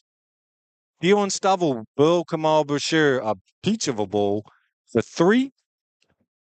Derek Brangman caught Gennaro Tucker beautifully in first slips. Bowled Dominic Sabir for 36. Graham Tucker, caught Antonio Darrow. Bowled Fubler for 5. Michael Wellman, it was man-catted by Gennaro Tucker for 1. Dante Brangman caught Deontay Darrow. Bowled Dominic Sabir for 5. Mackay Jacobs bowled Sabir for a 1-ball duck, and Isaiah Taylor bowled Dominic Sabir for A duck, as I said, or 2 balls, a 2 ball duck. We're taking the last 3 wickets, and we'll just take a look at the Willicotts bowling. Kamal Bashir, 7 overs, 1 maiden, 25 runs, 3 wickets, including the important wicket of Dion Stovall. Herbie Bascom, 5 overs, 1 maiden, 13 runs, 1 wicket. Pavon Fablo, 10 overs, 2 maidens, 32 runs and 1 wicket. Gennaro Tucker, 8 overs, no maidens, 31 runs, 1 wicket. 8.5 overs, no maidens, 19 runs for 4 wickets. Antonio Darrow, 6 overs, 0 wickets, 21 runs. And that is the total of 147 for 10. 147 for 10. And we will rejoin you after lunch to see if Willicotts can chase down this total and retain their Western Counties title for 2024. So we'll see you in a bit.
Yes, ladies and gentlemen, we are back here at the White Hill field.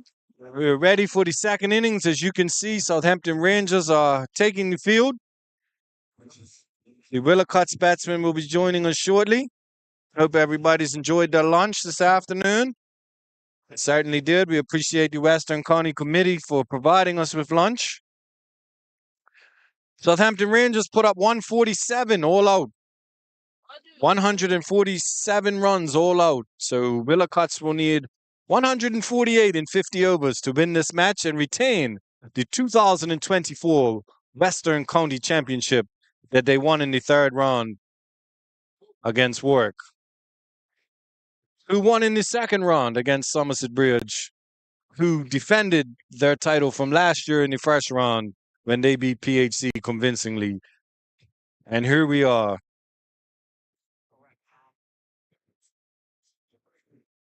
And here come the Willicott's opening batsman. It's going to be Captain Ras Solomon Burrows and the young Dwight Bushy Park Basin. If you remember in the third round, the first ball of Willicott's batting, Burrows put young Luke Horan, I believe it was, up on the bank. And 2 balls later, he ran himself out. So hopefully he can hang around a little longer.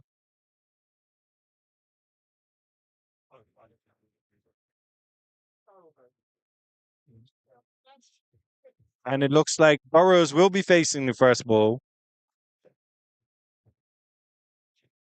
Just want to thank everybody for joining us here on Bermuda Sports Radar. Do remember to check out our Instagram page where we have just uploaded a mid-match interview with Rangers coach Butchie B. Him and Jakan had a talk.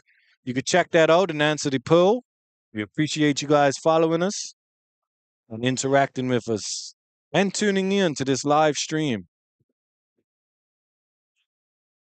Just want to shout out to our sponsors, Digicel, John Barrett and Sons, Goslings, Bermuda Government, and of course, the Somerset Bridge Recreation Club ground staff who have prepared a wonderful wicket here for the fourth round of the Western County.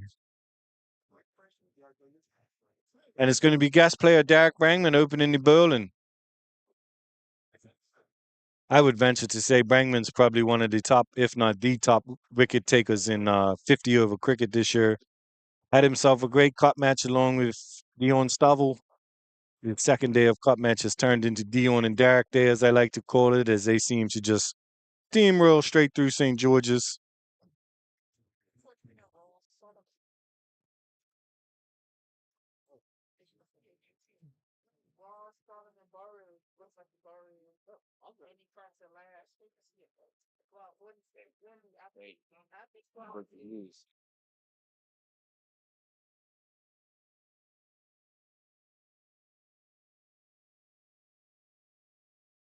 And we look to get underway. Brangman bowling to Burrows from the southern end. Brangman with that left arm. He's got a variety of deliveries that he'll give a batsman.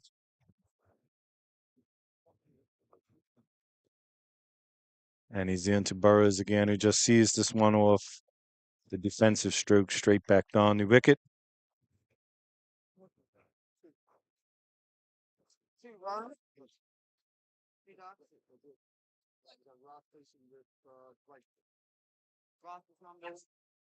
And Burrows popped this one up, but it was nowhere near a fielder.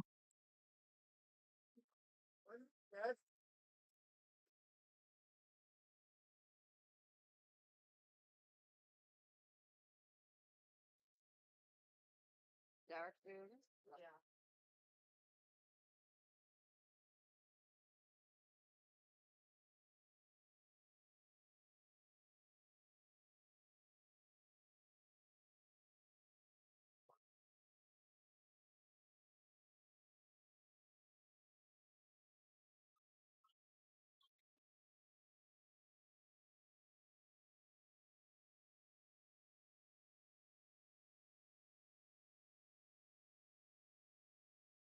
That was Brangman into Basin. Basin just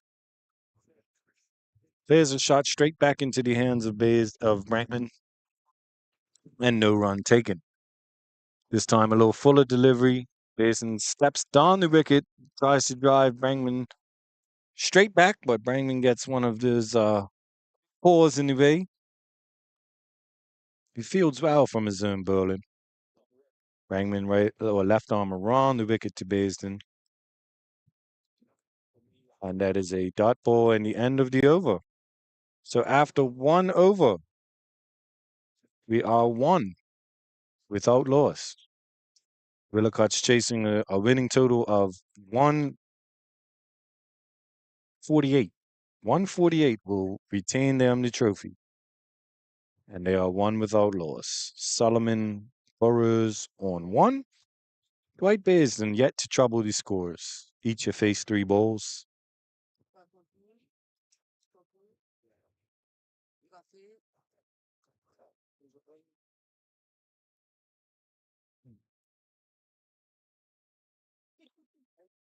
And who is this bowling from the northern end? It looks like young Dante Brangman. Spoke of Brangman while he was batting. He tells me this is his specialty. He's more of a bowler than a batsman. We shall see. He told me during the lunch break to keep my eyes open, so here I am, focused in.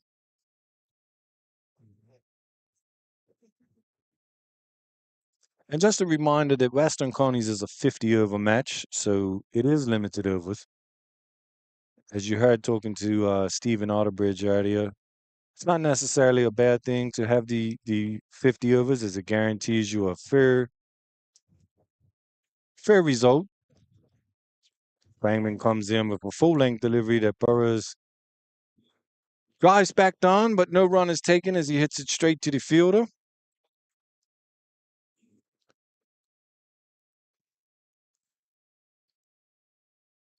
Brangman comes in from a long run-up. And he's bowling again. This one wide of the, and it's actually called wide by the umpire. A little too wide of the off stump. Yes, this is a 50-over match, so we will get a winner. As I said, Southampton Rangers made 147 all out in 44.5 overs, and Willow-Cuts after 1 over, 1 without loss, now 2 without loss. Brangman to Burrows. Burrows looks to hook him. Didn't get the best contact, but he's hit it out, and the batsman crossed for 2.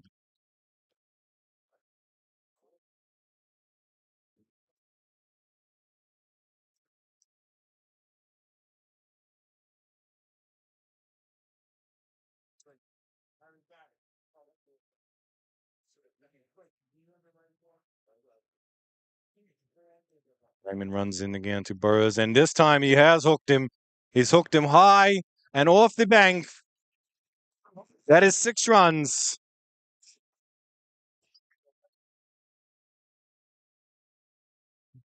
Six runs to Burrows.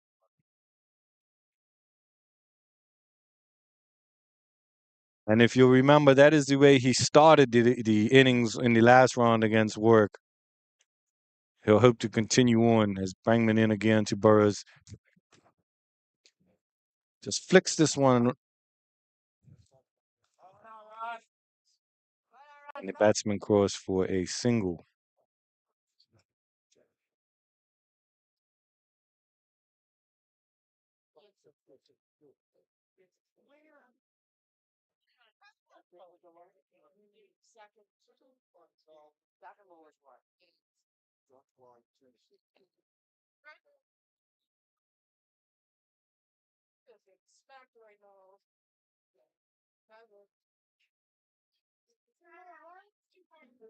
And Brangman bowling to Basin, who just cuts this one away.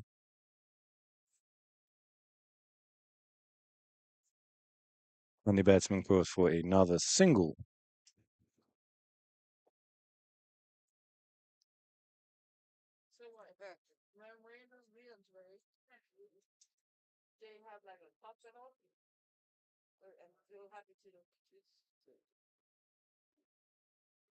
Bangman in again to Burrows. Burrows catches an edge, but the ball goes down to the third man area. Fielded by Oldboy, and that is the end of the over. 13 without loss after two, chasing a total of 148 to win.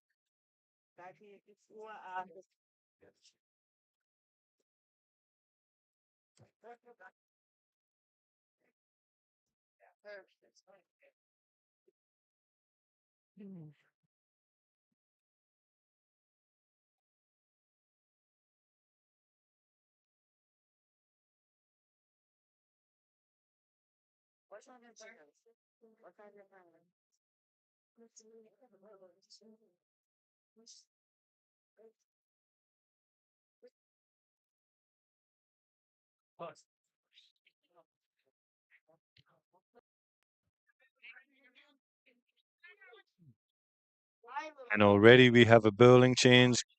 Bowling from the southern end is the other gas player, Dion Stavel. Dion Stavel will be bowling from the southern end now.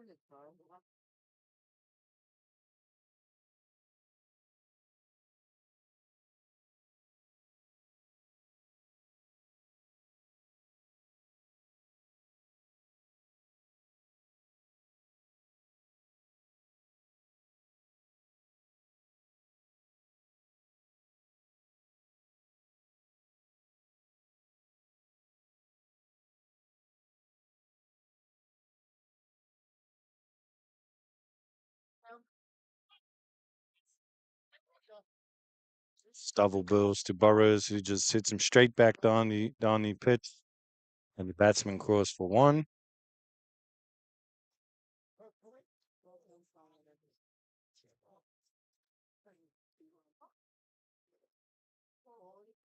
That moves his total on to 14. 14 without loss. And Stavel into White Baisden, who's forward in defense, not looking to take on Stavel.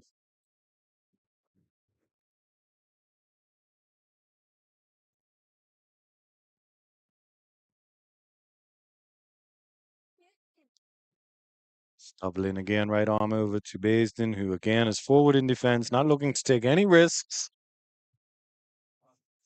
If they're going to score, it's going to be against somebody besides Stavel. Baisden is perfectly okay with just seeing off Stavel, it seems. Stavel drives in again, and again, Baisden's forward in defense, not looking to score.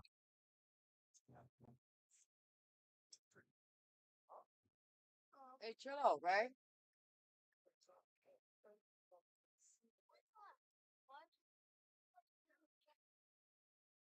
Stavel to Baisden. Looks like he caught an edge. Stavel is looking at his wicket keeper, not impressed.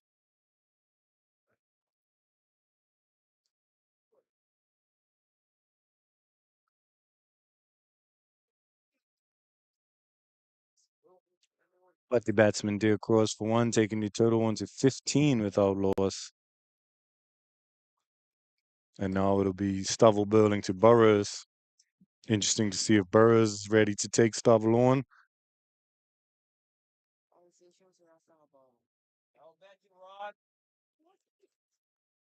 And Burrows just plays this one down.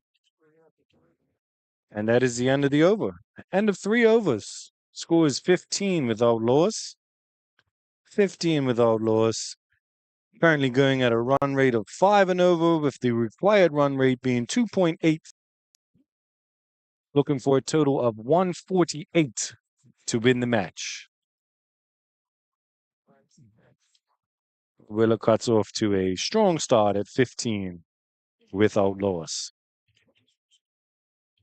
And for those of you tuning in that may be interested in the English Premier League, I'd just like to mention that Arsenal have defeated Aston Villa 2-0, one of our bogey teams of late.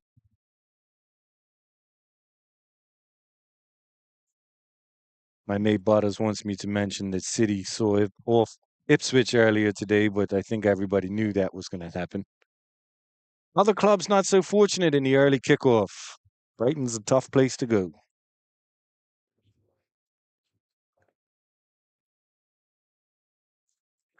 And it looks to be Dalen Richardson bowling from the northern end now. Richardson setting his field. He'll be bowling to Dwight Baisden.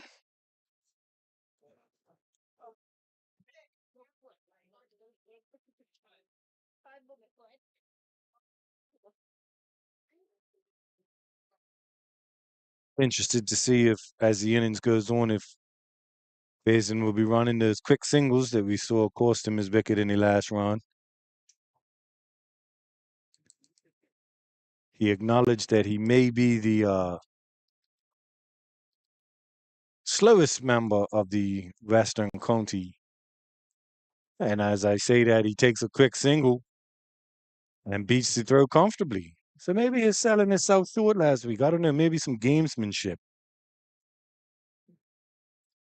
But he has moved his personal total on to 3. Team total now 16 without loss. And Richardson will be bowling to Burrows.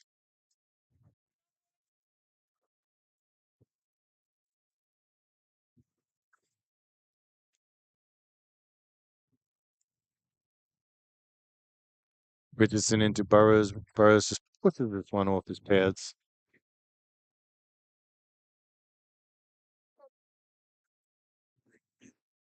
Straight to the hands of Randy Bean.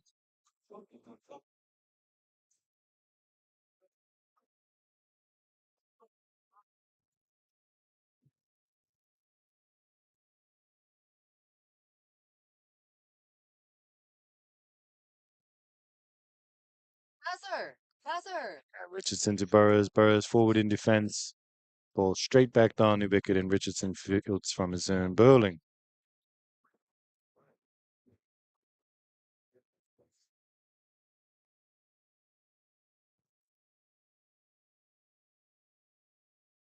And it'll be Richardson right arm over to Burrows again, who cuts out. And the batsman cross for one. That's good fielding there by the Rangers fielder.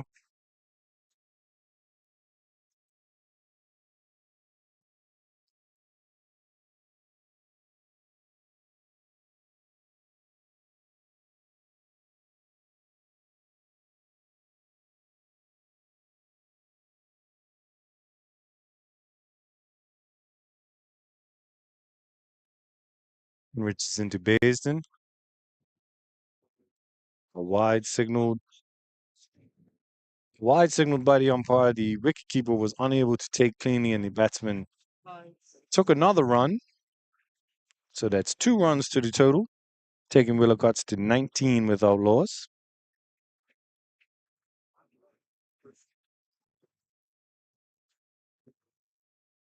And Richardson into Burrows again. And Burrows turns on this one and knocks it down where there is nobody at fine leg. And the ball crosses the rope for 4. That one may have strayed down the leg, and it was punished. Burrows takes his personal total to 17 and the team total to 23 without loss.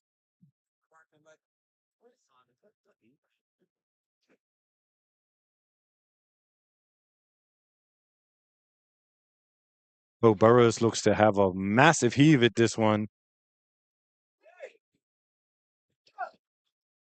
Didn't get a hold of it. And that is the end of the over. 23 without loss after 4 overs.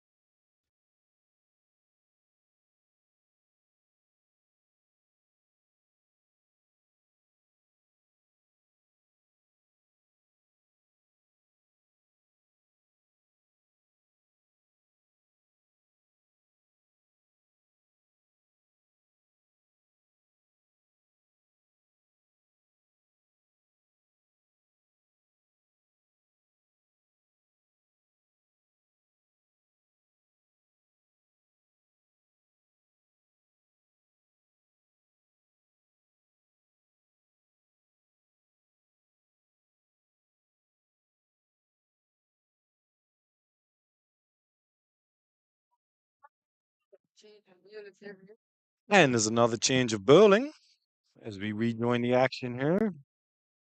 Bowling from the southern end is Isaiah Taylor, bowling to Dwight Basin. And Basin just punches this one back down the wicket, where Taylor fields from his own bowling.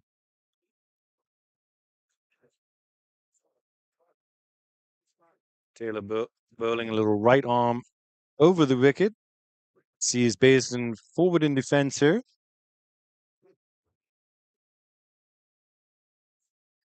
Can't say I've seen much of Taylor bowling, but so far he looks like he's bowling a good line in length.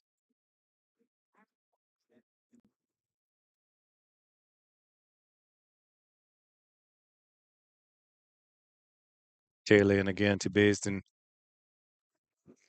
Basin was beaten by that one, but didn't seem to make contact. But the wicketkeeper failed to collect cleanly anyway, so it's a dot ball.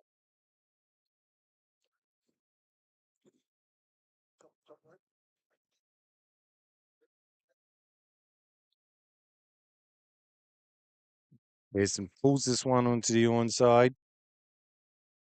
and the batsman just get the one.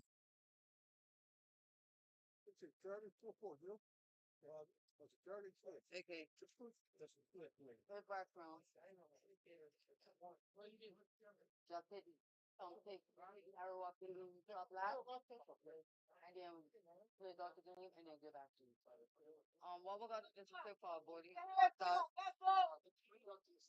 And Taylor will be bowling to Burrows now. Taylor just adjusting his field. Single, 3 dots, single, dot.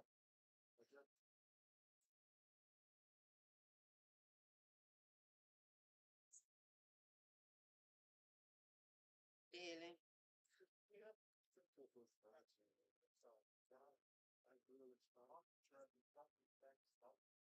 And we are underway again as Taylor runs in, right arm over to Burrows. Forward in defense, punches this one back down the wicket, and Taylor fields his own bowling. 24 without loss. Willicotts in reply to 147. Once again, Taylor brings Burrows forward in defense, and I'm joined by the boss,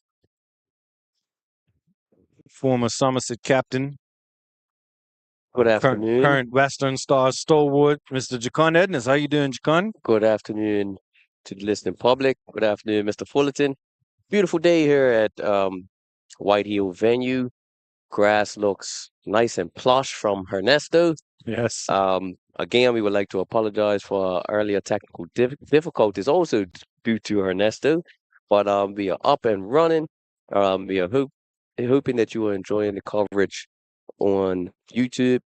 For the social media users, feel free to connect with us on Instagram, where we will be showing clips and highlights and interviews on that platform. So just as I speak, Derek Bregman has changed hands and will commence his second over from the western end.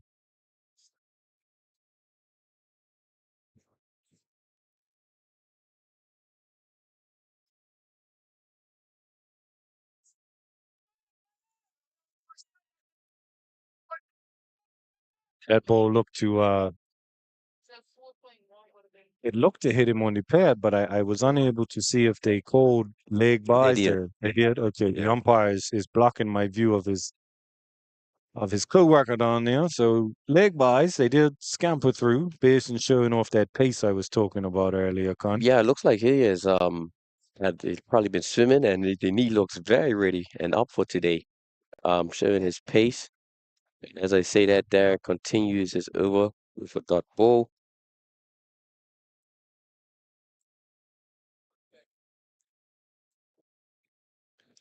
Dot, single. I mean, if I'm Willicotts here, obviously I'm targeting Wait a minute, wait a minute. What you say? Derek and Dion. When I say target, meaning I don't want to give them much. No. You want to try to give them as little as possible and take advantage of the support bowlers. And so far so good for Willicotts. You know, we're 5 overs gone, and they are looking very comfortable, scoring at 4.4 and over. well ahead of the required run rate. Yeah, double actually. Yeah. Yes. And as we say that, Burrows looks to have a heave at Brangman, but catches a little bottom edge, and the ball just trickles out. But the batsmen do cross for a single.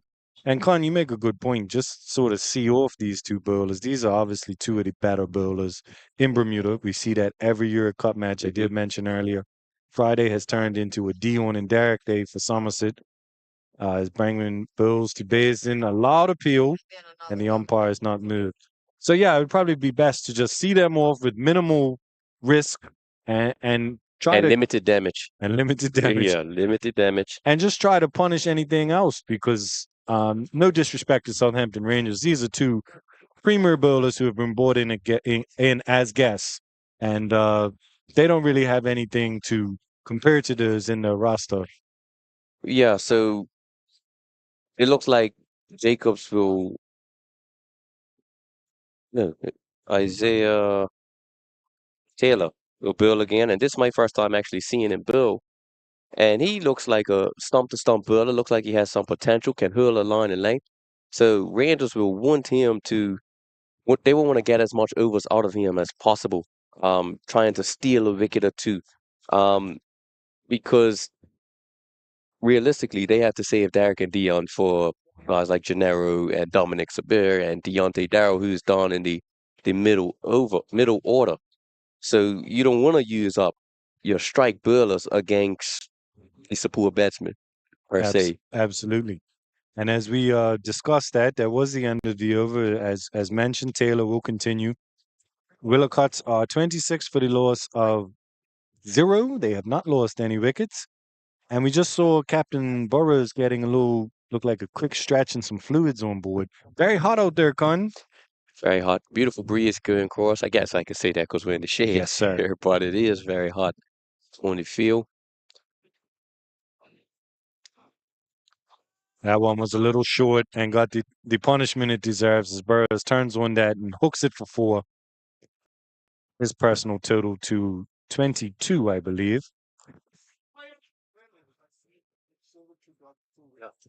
Take all your guys. 30. That moves Willocots on to 30 without loss, and Burrows is going along quite nicely. Taylor again, little short.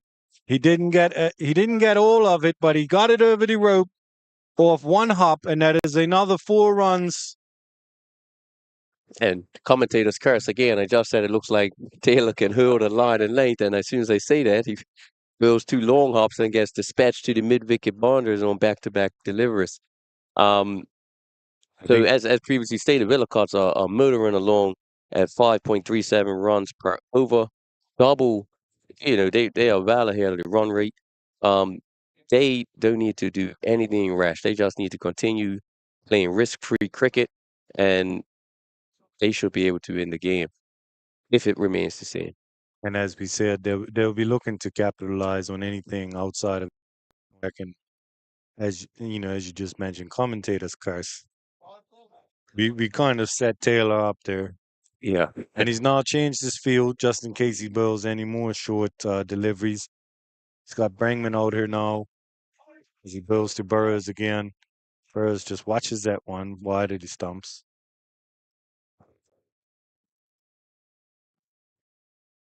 No need to take any more risk in this over. They've got the runs, as you say. Yep. 8 runs in the over so far.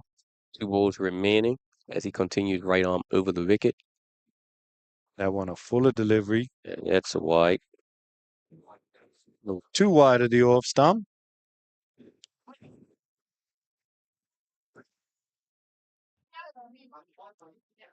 Taylor in again, bowling to Burrows. Another short ball. This time he's hit it straight at a fielder, however. And I believe that was Old Boy doing the fielding on the boundary. Couldn't find the gap there. Batsman crossed for a single.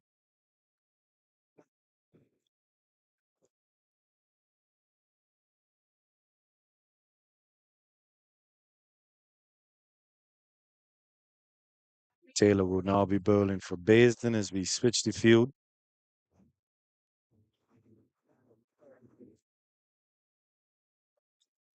Wisdom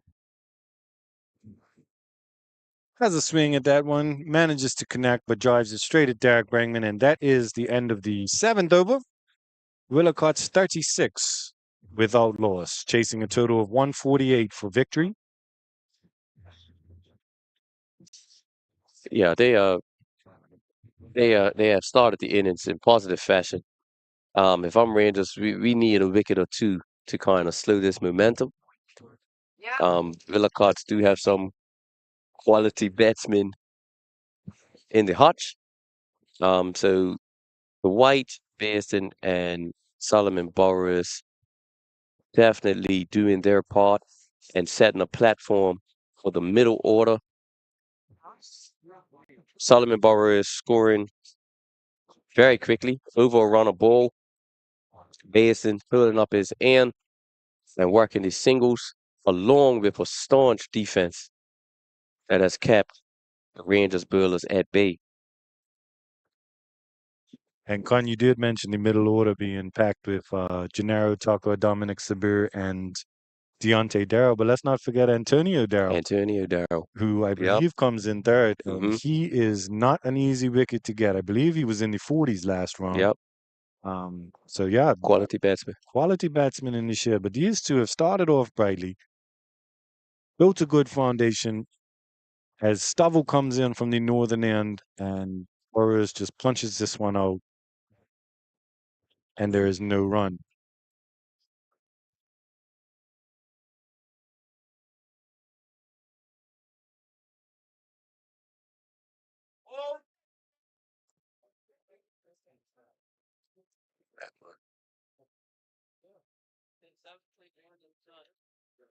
Stovall just changing his field a little bit as he comes in right around to Burrows, who just lets this one go through, holds the purse just in case the cameras are looking. Ross McCall here, I haven't seen him, but the experienced batsmen know where he is at all times, so they can hold the pose and get the photo. And Stovall in again, and this one's just punched forward by Burrows into the hands of Richardson, and there is no run.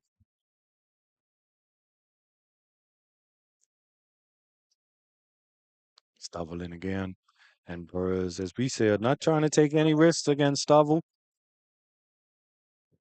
just playing a defensive stroke. And looked Looking, very comfortable doing it he as did, well. he did.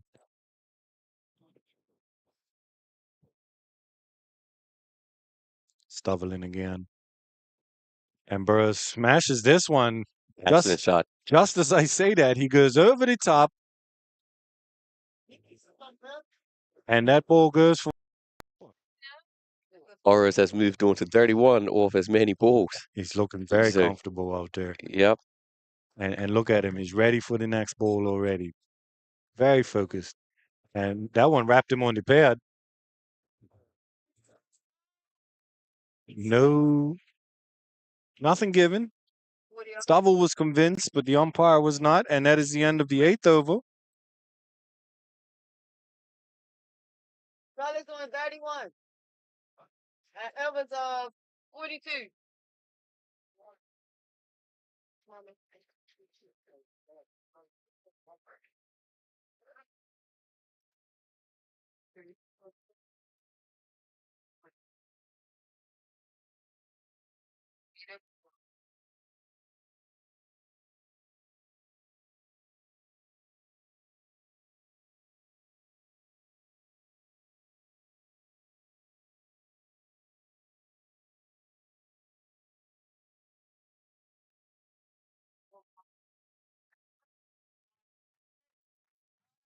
Taylor continuing from the southern end here. Bairstow smashes him back down the ground. Looks like young Stovall out there doing the fielding. Moving the score on to 41. Bairstow moves his personal total on to 5. And it'll be Burrows on strike facing Taylor.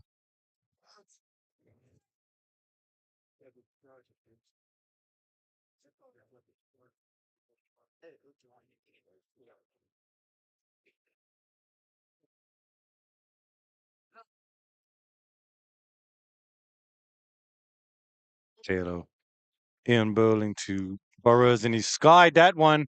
I don't know if he's got enough of it. I don't know if he's got. Yes, he has. And it's 6. It's 6 runs. He just crossed the rope. Derek Brangman looked up to catch that one, but ran out of real estate, Con. Yeah, I mean, they have the 2 guys out here at deep backward square and deep mid wicket, as they have seen that Solomon is very strong hitting to the leg side, and he got just enough power on that to clear the ropes. That's Taylor in again, and Burrows just forward in defense on this one. Yeah, he hit that rather high. I thought he might have gotten too much underneath it. But yeah, it's 6 runs, and he moves his personal total on to 37. Team total to 47. It's Taylor in again to Burrows, and he's smashing out again. But Stovall just gets around beautifully and saves 3 runs, keeping it to just a single. The wily veteran, but I think right to help that too. One thing about this grass out here at White Hill Field, it's gripping the ball as it bounces, so you're not getting anything running away from the fielders. As Basin will face Taylor. Basin on 5. You just get stuck on each other and it's gonna beat you too far. No, I didn't. Basin just forward in defense there.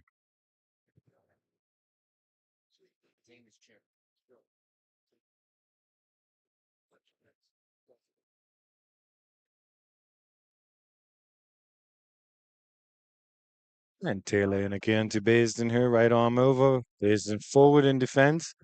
Looking for a quick single, but Burrows sends him back. And that is the end of the over with Willocuts on 48, I believe. Without loss. Without loss, yes. After 9. Anything after 9.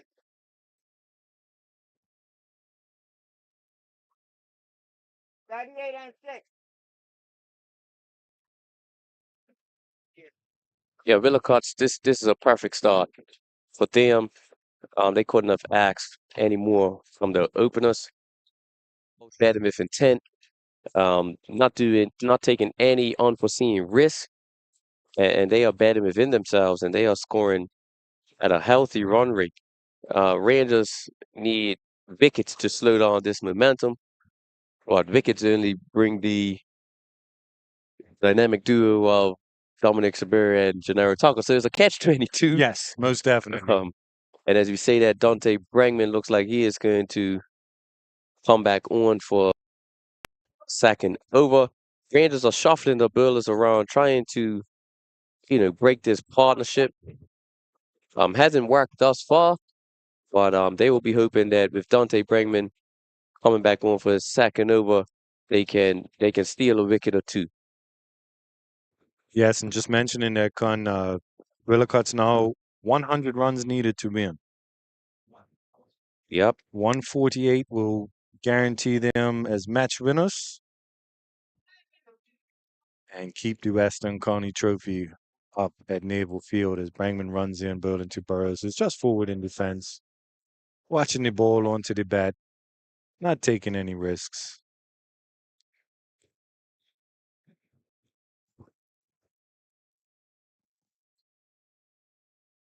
Burrows' teammates clapping his every shot.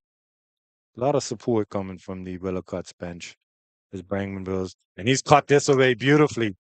That is a cricket shot. Excellent shot. Excellent shot.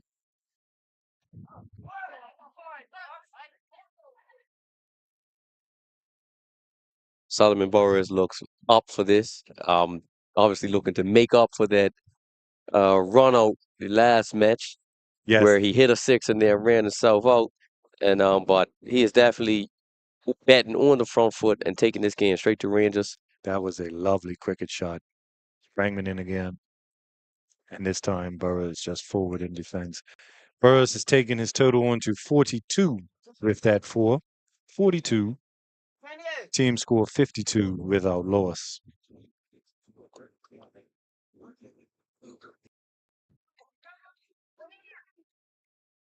And the score is 52. As Brangman runs in again. Right arm over. Uh, The short ball was punished. He's given the there's a 6. demo, He's given the 6. And that takes Solomon Burrows on to 48, I believe, with the team total on 58. 6. I believe the umpire signal. 48. Yeah.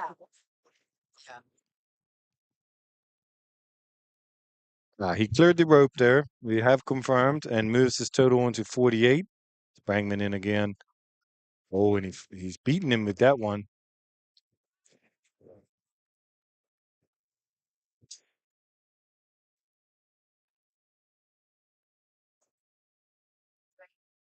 That was a lovely comeback ball from Brandon. Yeah, Bringman has been very expensive in both his overs so far. As he runs in again, right arm over. And that one was caught away and it bounced just short of the fielder, who does stop it, does knock it down. Had it going across him, it may have raced for 4, but it doesn't. They just get the single, and that is the end of the over. Fielding done by Jelani Allboy there. Bringman Bill 2 overs, 0 for 23. Expensive overs. Solomon Burrows took a liking to that right arm over medium, and he is definitely setting the tone for the rest of the Willicott's batsmen. Anything short to Burrows is getting absolutely punished. Yep. Anything short, I think he's got 5 boundaries, and all of them have come off short balls. He's not playing around. His strong hit into the leg, but that's not to say that he can't play through the offside as he just should with that rasping cut shot. But he definitely knows his strengths and weaknesses, and he bets within himself. So he just waits for the bare ball, and he pulls or cuts with authority. And while we have a minute here, Con, I just want to take this time once again to shout out our scorers who give up their time to come out on a Saturday. Scoring is very mental. You got to pay attention to every ball, every umpire's decision. So we just want to thank our scorers for coming out and our third umpires today, allowing us to enjoy this Western County's 4th round here at the White Hill Field. And it will be Kai Jacobs. Kai Jacobs bowling from the southern end.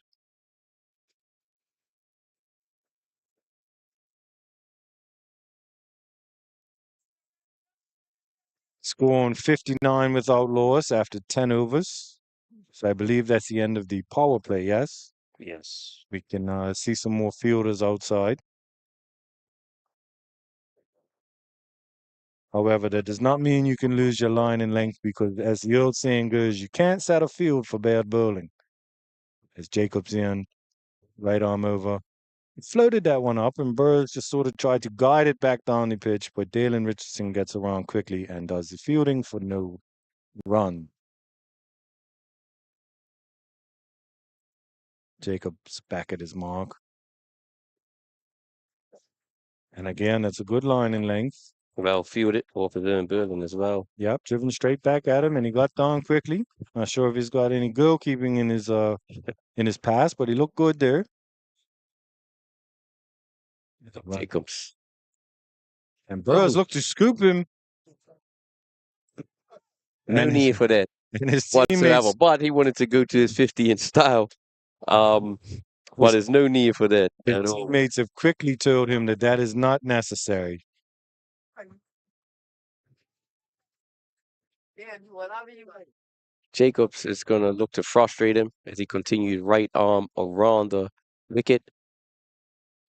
Half appeal as Burrows came forward and he was wrapped on the pad. Turned down by umpire.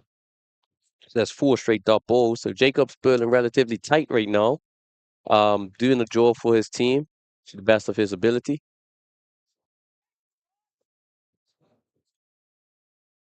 And another dot ball. Yeah, this has been a good over from Jacobs. His first, as you mentioned earlier, they've been rotating bowlers pretty consistently. Mm-hmm. I don't think anybody's bowled 2 overs from the same end as Jacobs in again. And he starts with a maiden. Is a maiden. And immediately he is congratulated by his captain for that, which we love to see. That'll boost his spirits. yeah, so Rangers have been rotating the bowlers. Isaiah um, Taylor built consecutive overs from Eastern end here. Sorry, Southern end.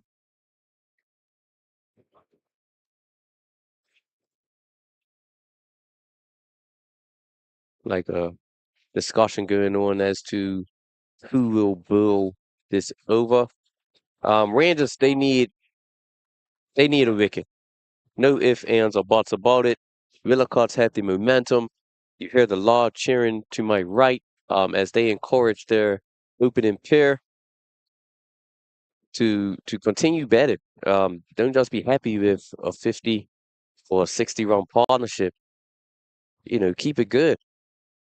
And for those wondering, it's a 59-run partnership because they are the openers. Yep.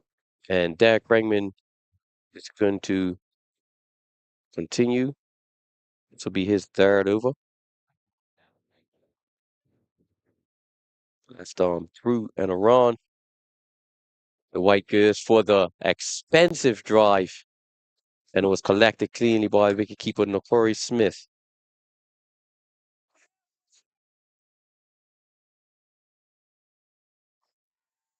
Loud appeal. This one looked to hit him on the pad.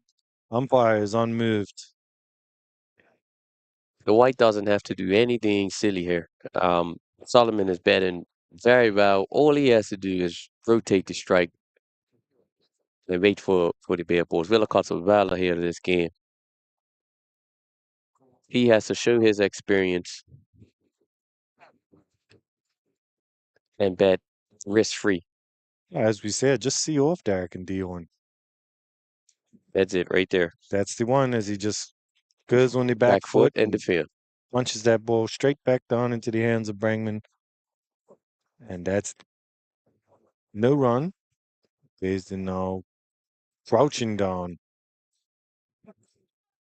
Forward with a defensive stroke.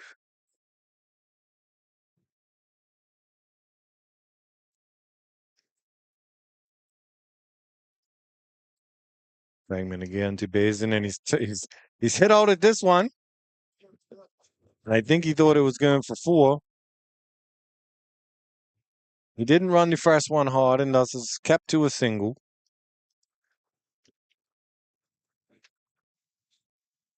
It's good work in the fielding. That's Michael Wellman down there, long one. Yeah, he got round quickly, saved his team 3 runs. Captain gives him a clap. Dalen seems to be trying to keep the spirits high, mate. He's clapping all the good fielding, the good bowling, keeping the troops in good spirits, hopefully. And that's Solomon's 50. And that's 50 runs up. Slug sweep to mid-wicket.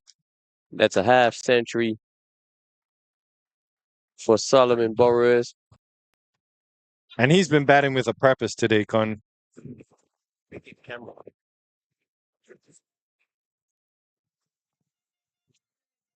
That's a skipper's innings as he's congratulated by his batting partner, Dwight Basin.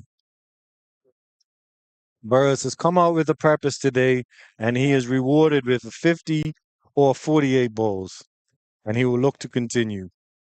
These two look very comfortable together. Yep. They would have played a lot of cricket together. Dwight, much older than Solomon, but they complement each other well. Dwight has scored 6 runs off from maybe 24, 25 balls, which in any other given circumstances wouldn't be ideal in today's game because you want to be scoring at generally a run. But because Solomon is playing extremely aggressive and hitting the boundaries and taking advantage of the bare balls, Dwight Basin can freely bat as slow as he wants.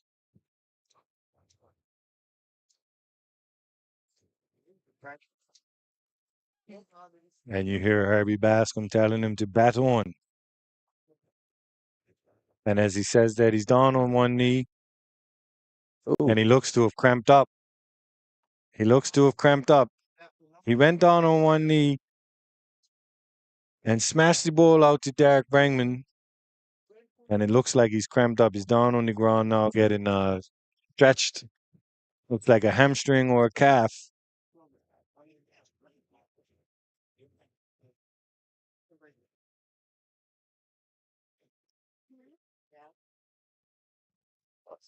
Somebody gets a 50. The shooting shot.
And we're back. Burrows was given some hydration, and he just flicks this one off the pads and goes through for a single, taking his personal total onto 51, team total onto 62, 62 without loss. Hey, this is looking like a walk in the park, fully. Yeah, so far, but as they say, one ball can change a cricket match. Yes, very true. And Rangers will be hoping for that one ball sooner rather than later. As Jacobs continues, and that's an That's excellent shot by a the White beautiful shot, over the top. intentionally done, lofted over Brangman's head, and that's 4 runs. Rangers looking deflated here so far. And they had brought Brangman in for Basin as he wasn't hitting out and taking him back for Burrows, but as he came in, Dwight said, no, I still got that in my locker. Yep. And now he's going the other way. Not the same result, but he still gets a single from it, fielded by Brangman out there. And Basin has taken his total on to 11. So it's just helping Burrows out, playing partner.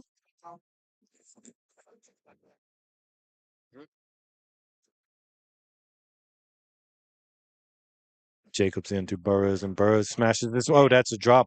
That was the one ball there, Con. Yep. That was it. Captain Dale Richardson. I mean, it was a little low. He was down on one knee, but the ball was right in the breadbasket, as they say.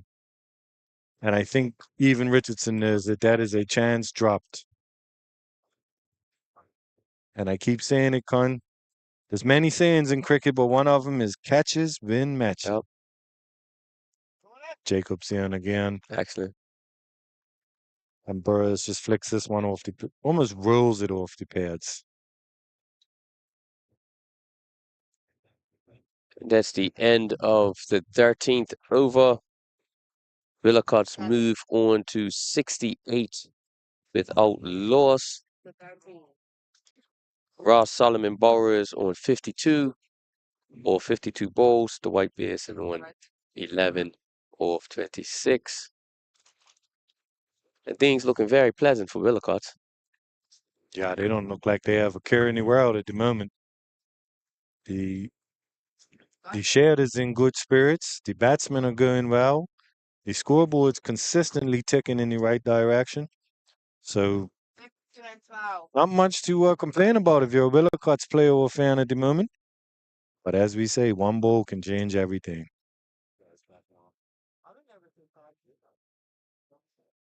Some good opening batsmen or batting here, Con.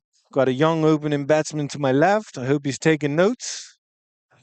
Future Somerset star in the making out of Western Stars.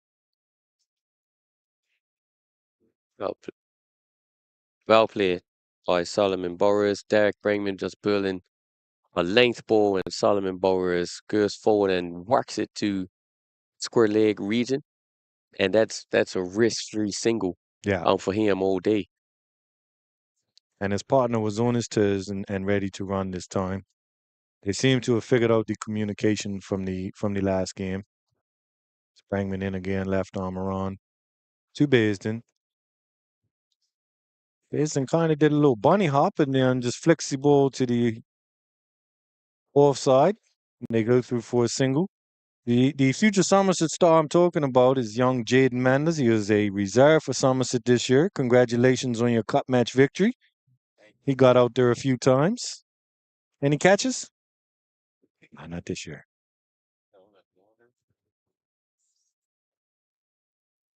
A lot of peel as Burrows is wrapped on the pad. He went down on one knee, and you often say that in Bermuda, the umpire will give you out for the shot, Yeah, most times. and that is the shot that you see the umpire give him out for most times. Anything cross the line. And they're going down on the one knee, trying to sweep.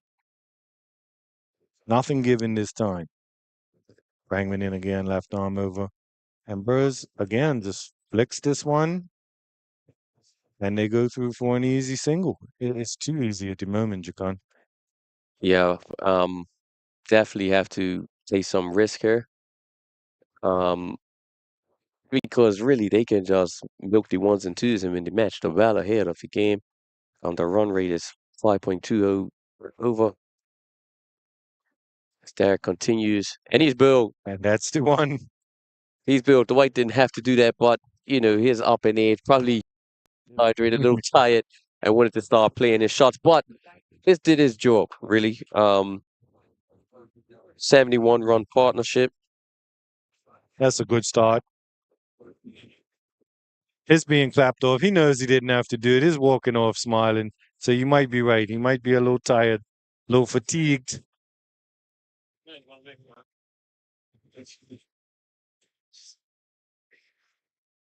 $71 for one. 71 for one. And chasing a total of 148 for a victory. Southampton Rangers put 147 all out on the board in 44.5 overs.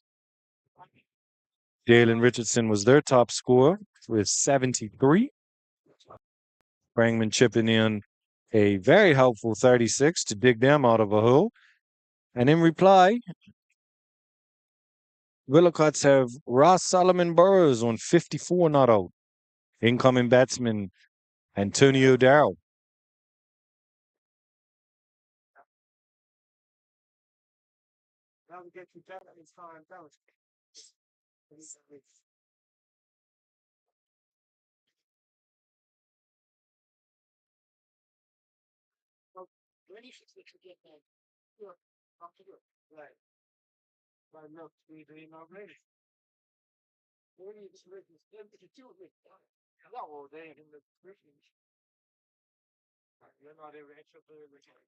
So to be Brangman bowling to Darrell. Darrell also was a cup match reserve this year. Batted very well in the last round versus Warwick. And he'll be looking to hopefully see this out and finish the game with his skipper down at the other end. Rangers will be looking to get him on a quick and hopefully get into that middle order and beyond so they can snatch a victory. As Brangman in left arm around to Darrell. And that's wrapped him on the pads. There's a lot of peel, but it wasn't from Brangman. I think it was more from the field. And that is the end of the over. End of the 14th over. 71 for the loss of one.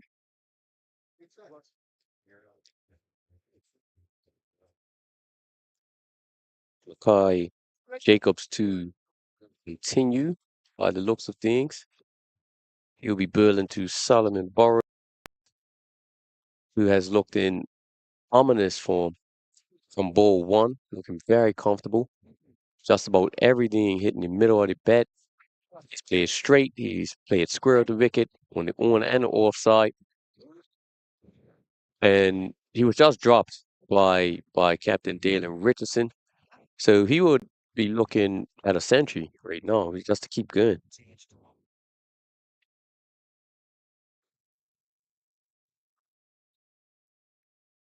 Just drives this one smartly and comfortably back, straight back down, fielded by Stovall. Good throw in from Stovall.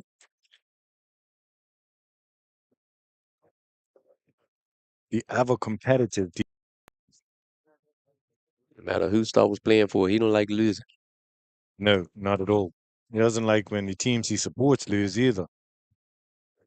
And his team lost this morning, Manchester United. Yes, So I mentioned he that went to him over at to the lunch. field with a bad move, but he's definitely a competitor. As Jacobs continues right arm over the wicket to Antonio Darrow, he was wrapped on the player looking to flick it to the mid-wicket region. The Rangers need quick wickets here. They can't let this game just flow along. They need wickets. And as we say that, a short ball down the leg side is dispatched.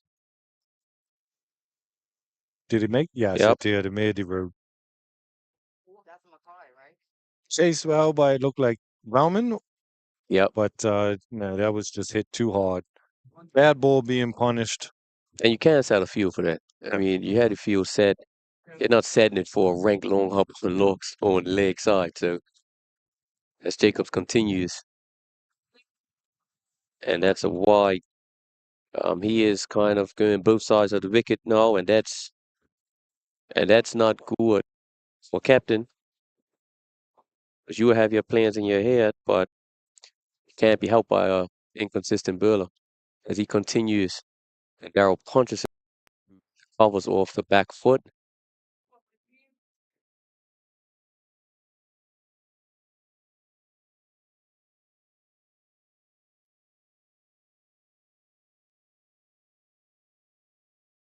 Yeah, Darrow's a solid batsman. Small in stature, he stays very compact. Technically correct as Yeah. well. As Jacobs builds to Burrows. He's down on one knee again. And And he's out. He's given out. Burrows out LBW. Down on one knee, trying to play the sweep. He missed the ball. Ball hit pad. Loud appeal, and the umpire triggered him and sends him on his way. I think that was a little bit of fatigue Yeah. playing its part. Just had a little minor cramp maybe 2-3 overs ago. And it was a full delivery. He tried to go down on one knee. And that is his strength. So sometimes, you live by the sword, you die by the sword. So that shot square of the wicket has gotten him to his 50, but it has also cost him his wicket. And as I speak, Dominic Sabir, who is fresh off a half century off the last round versus Warwick, makes his way to the wicket. Impressive up and coming all-rounder. Bill's very consistent off spin, dynamic fielder, Yeah, and a decent batsman. prides himself on being what they call a 3-point cricketer. Yep. That is, he thrives batting, fielding, and bowling. He finished up with 4 wickets, I believe. He got 3 in 1 over. Yeah, he cleaned up the tail, as they say, and he was the one that took Rangman off a beautiful catch by Gennaro Tucker, but it was off his bowling. It must be said, but he also did drop Dalen Richardson earlier on He about did. 10, and Dalen went on to get 70. But as it stands now, it doesn't look like it was that costly in the grand scheme of things, but costly in the moment. Yeah. Because when you drop a man on 10, he gets 70, it's definitely very frustrating.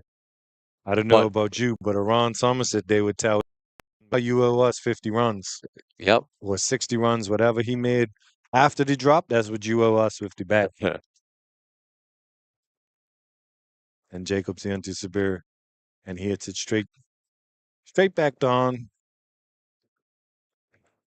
And the batsman cross for a single as he gets off the mark with a single. So this is what Rangers would have wanted much earlier. 2 new batsmen at the wicket. But in any case, better late than never. But the two batsmen at the wicket are still very accomplished batsmen, both up and coming, and definitely looking to make a name for themselves in this sport. As previously stated, Antonio Darrow was a reserve for Cup match, Somerset squad, and Dominic Sabir made his debut this year. So Yep. they are very much up and coming. They both take their cricket serious, and they'll be looking to win this cup for Villa Cup. It's a beautiful day here at White Hill, beautiful breeze, tents up all around the venue. So it's a better, it's not no other place to score these runs than today on a hot day at White Hill. Looks like it's going to be Brangman continuing from the northern end, bowling to Sabir. Cup match teammates, as you said, Sabir a coach this year, and Brangman a mainstay in the Somerset side for the last 10 years or so. Brangman left arm around. Sabir looks to just roll one off the pads and take a single, but that's good fielding by Dalen Richardson. But you got a new partnership now, Con. You're gonna want to try and get one of these guys early. Don't let them get comfortable. Yep, very important. One thing I have noticed is, as you mentioned earlier, they are changing the bowling. They seem to have settled on two now, but there's one person who hasn't seen the ball in a while, and that's young Bang Stavel. As Dominic skips down and hammers this one straight back across the bowler Yeah, for so a single. But yeah, Bang hasn't seen the ball. I think yeah, you they might can't. be holding on to him. Yes, you can't build your premier bowlers in tandem because you get through 20 quickly. You still got to find 30. So they will be. Mackay Jacobs has just gotten a wicket, so he can keep going. They will hopefully try to steal as much overs out of him, and then Stubble will come on most likely once Derek finishes.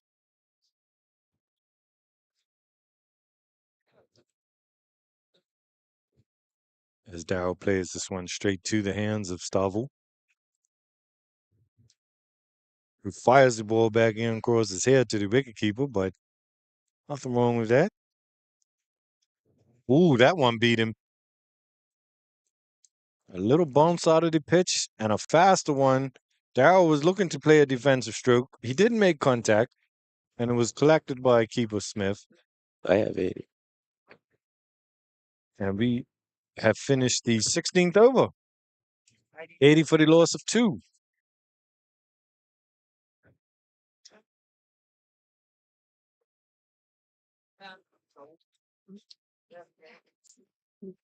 Or just the 10 if you need to.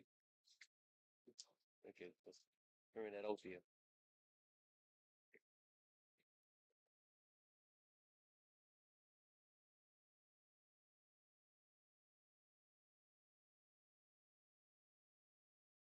And as we say that, Jacon, it looks like Jacobs has been taken off the ball. So I don't know anything. I'm beginning to. If I hadn't seen it for myself, I'd be wondering if you actually played cricket. Yeah, yeah. Um, Not what I would have there, but not to say that I'm always right. But there's no wrong time to bring on Dion Stubble, right? You're behind the game, you need wickets.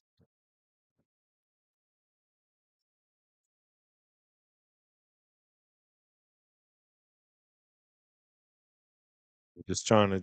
If Bang can get one of these two, it'll be seen as a great captaincy move. And it'll be Stovall right arm over to Sabir. Loud appeal, loud appeal from the bowler and the wicketkeeper. Unfortunately, the umpire is unmoved.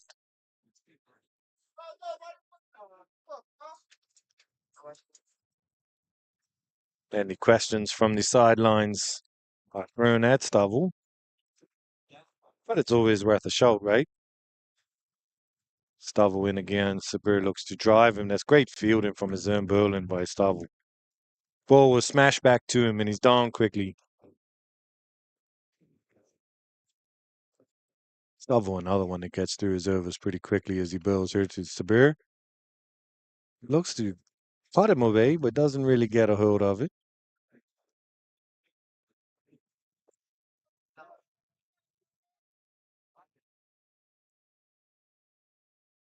Stovall in again.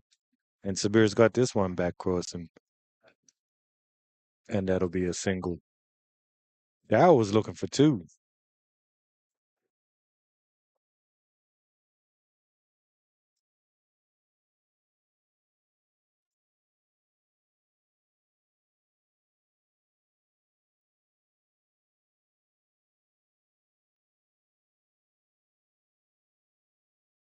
Double into Darryl.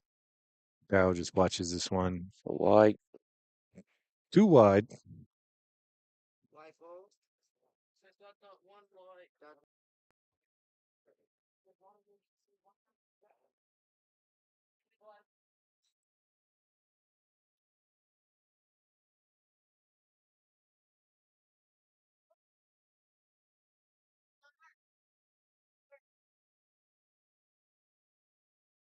Doubling again to Darryl.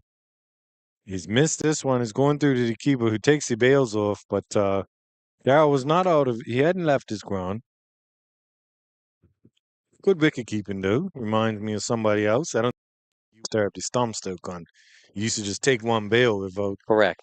Very much so. That's what I was going to correct you on. One Yeah, bail, one one bail. bail. That's all you need, right? Double in again. And the best wicket keepers get a few wickets that way. It makes them look like they were bowled. Well, I didn't get involved in that type of stuff, No. but yeah, you definitely try to be as neat as possible behind the stumps. Um, and Nakori is just starting as a wicketkeeper, but you know, his doing his thing. Um, Definitely a force behind his stumps, his talking, his busy, his running between the wickets. So that's what you need as a wicket keeper. And as he continues to play, he will continue to develop as a wicket keeper. Definitely moving in the right direction. Yeah, most definitely. I've watched him play a few times. I've been quite impressed. As we're going to see Brangman continue from the northern end here to Sabir, who's skipping down, and Derek Brangman is such a good fielder from his Yeah. bowling. It's very hard to get the ball back crossing, whether it's high or low. He stops that one, and he's in again. Sabir tries to punch this one, and once again, Brangman down fielding his own bowling.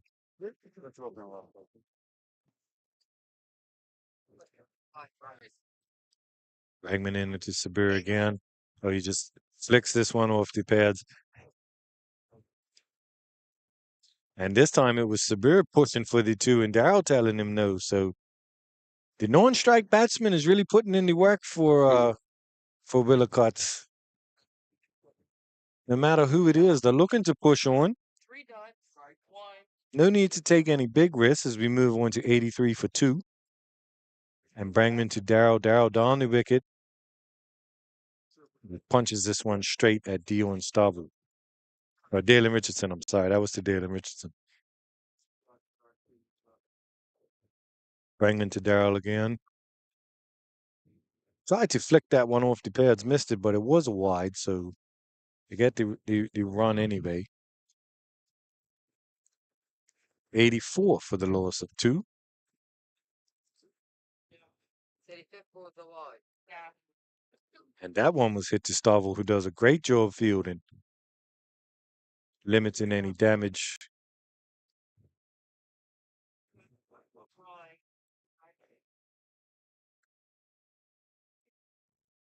Yeah, I mean, Derek is bowling very economically, but Rangers need him to take wickets.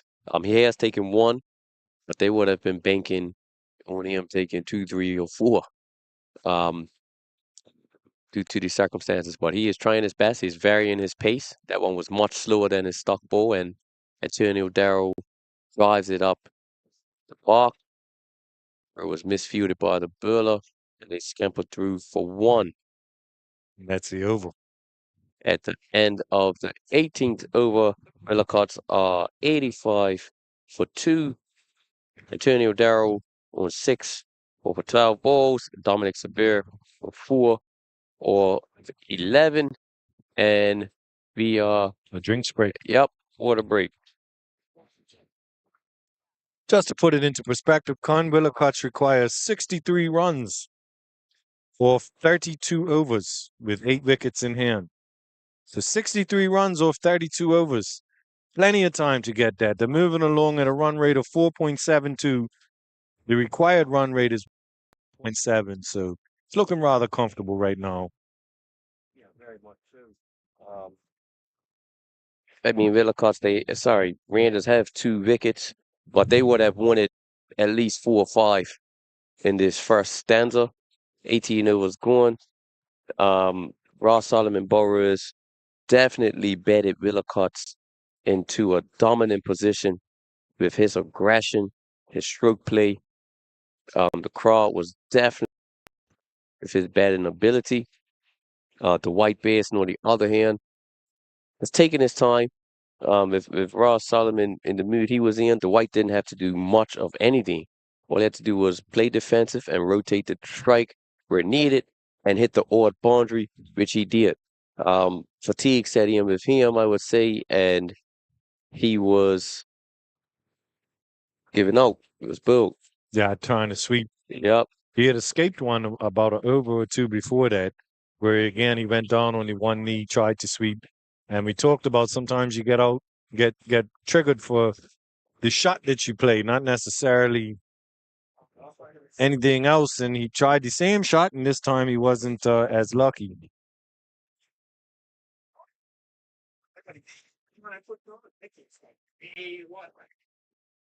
Yeah, so Willicott's well ahead of this game, as you see on the screen. Coach Darren Birchall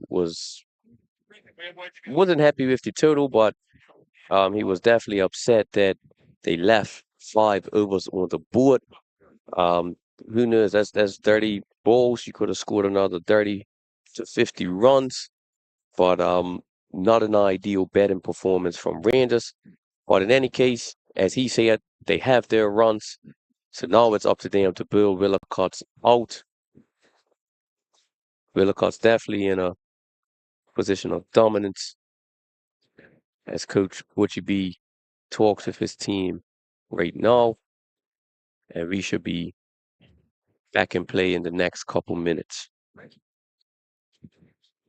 Yeah, Rangers will be going over the game plan.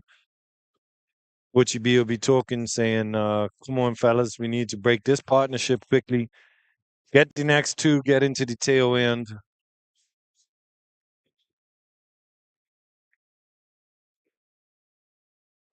And Willicotts will be telling Darryl and Sabir to just keep going as you are and see us through to victory as Rangers return to the field, followed by the Willicotts batsmen.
Yes, ladies and gentlemen, we would like to take this time to wish Derek Bergman a happy birthday.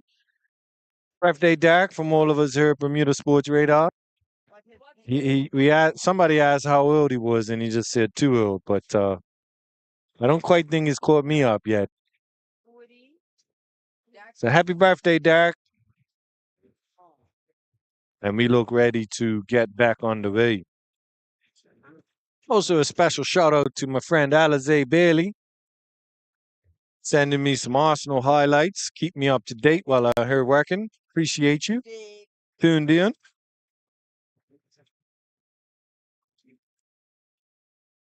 Always nice when you look at your phone and see that the Arsenal won. Looks like it's Jacobs returning from the southern end. Bowling to Darrow, who just Not it like punches this one out to beat McWicket, where the birthday boy does the fielding. by the back right you take right there. They do it soon.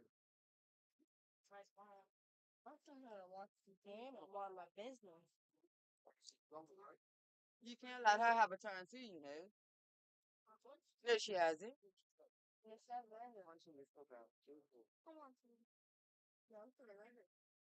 And Sabir follows in suit and plays the same shot, just punching it through the covers. And they go through for a single. Sabir moves on to 5. Darrow on 7. Willicott's total is 87 for the loss of 2. Jacobson again to Darrow. And that one gets through Randy Bean. The batsmen look for 2. And they will get it.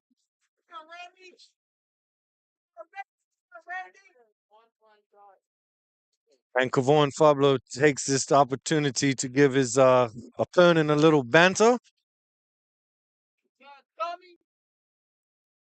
Jacobs in to Darrow. Darrow cuts this one, and the batsman pushed the envelope. And that is a good quick single. Good quick single from Willicott's. Yeah. Good communication, good early call. Batsman on the move early.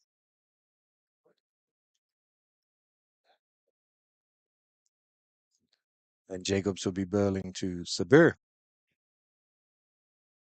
He floats that one up, and Sabir gives it the treatment. Hooks that one for 4. A full toss. Looked like it was a little down the leg side, and Sabir dispatches it for 4, taking his personal total on to 9. Those are the ones forward to float up. They will be punished. Something to drink with you?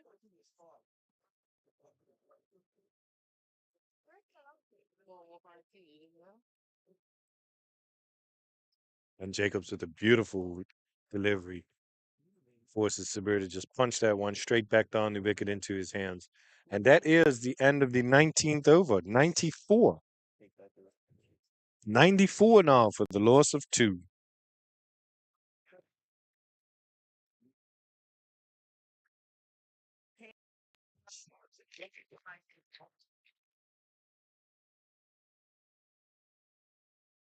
Lovely day here at the White Hill Field.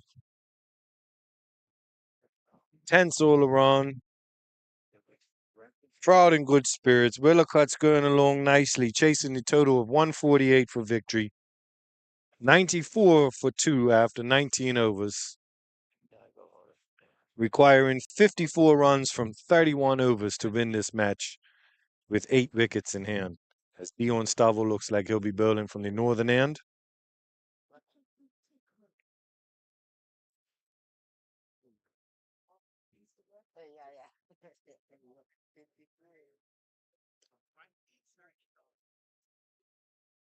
As Stavo bowls to Darrow.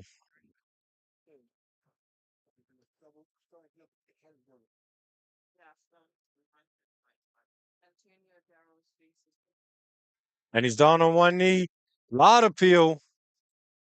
He was trying to hook that one. It's probably going down the leg side, but we've seen that same shot be given out earlier. That's how they got the skipper Burrows. Keep it off. I dare you. Dion Stavo brings a man around.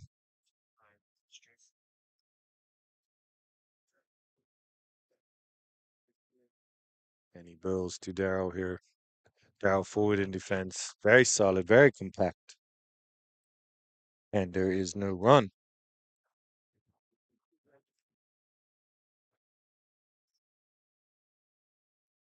Darrow cut. That is a beautiful shot.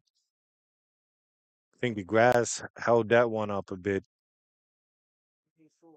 Batsman crossed for 2, but that one looked like it deserved to be 4. Very technically sound shot. Just waited on it.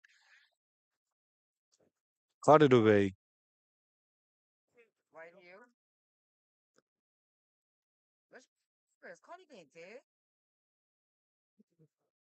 And again, they take on the fielder with a quick single. As soon as Darrell played the shot, the call was yes. Sabir on his horse, and that takes Darrell on to 12. We're sorry, 13. With the score at 97 for the loss of 2. What you saying?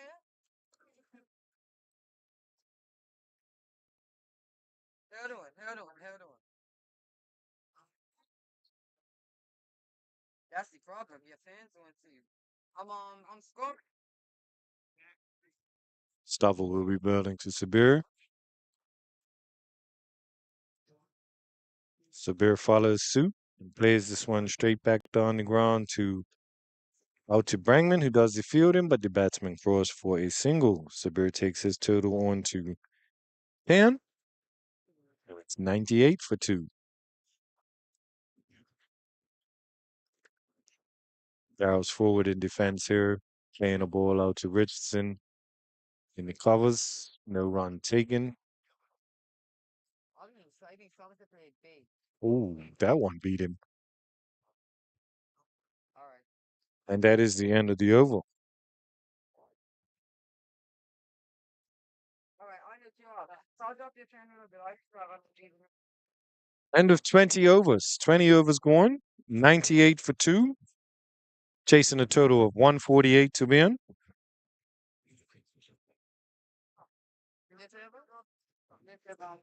Willicots require 50 runs from 30 remaining overs. Rangers need to get 8 wickets.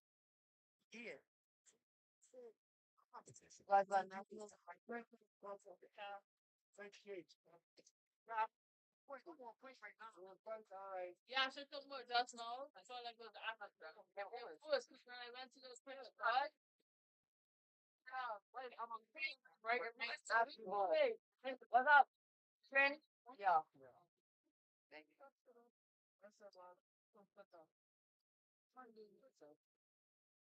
So it'll be Jacobs from the southern end bowling to Sabir, who gets this one past Richardson, and the batsmen are able to run a single, taking the total on to 99 for the loss of 2.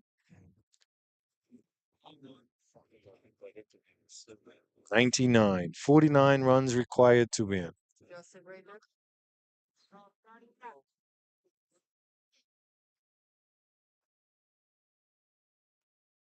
Jacobs into Dow. Dow just watches this one go through to the wicketkeeper's gloves, not offering a shot.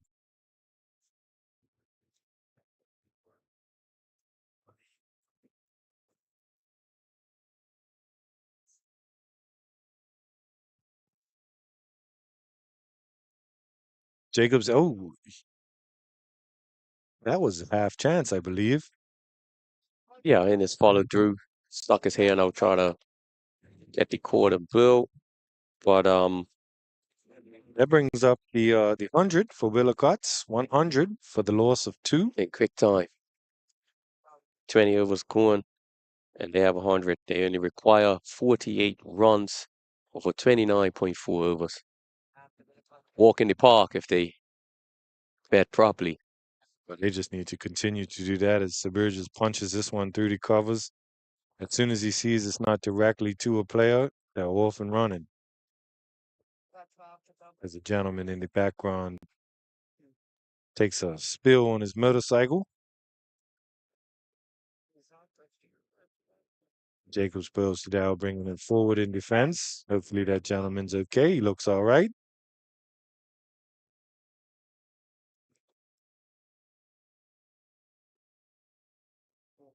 Yep. And we'll continue on with Jacobs bowling to Dow. Right arm over. Floats it up. Dow tries to hook that one away. Gets through him.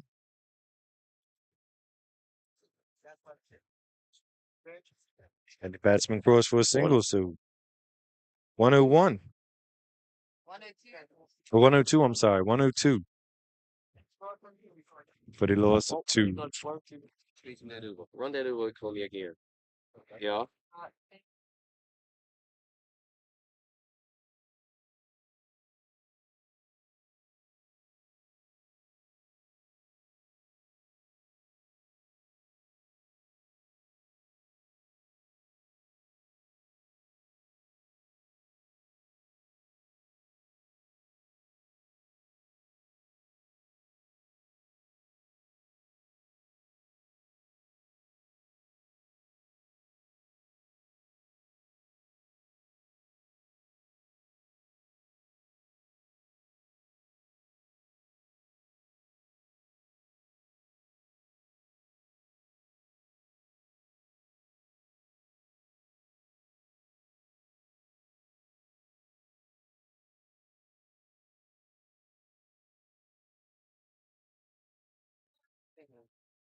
Brangman bowls to Darrow, who punches this one out through the covers, and the batsman cross for a single. Willicott's move on to 103 for the loss of 2 as Stoffel bowls to Sabir, who smashes this one at Dalen Richardson. That's a great piece of fielding. He stopped the ball from getting crossing. Stoffel in again to Sabir, who's skipping down and hammering this one back down the wicket.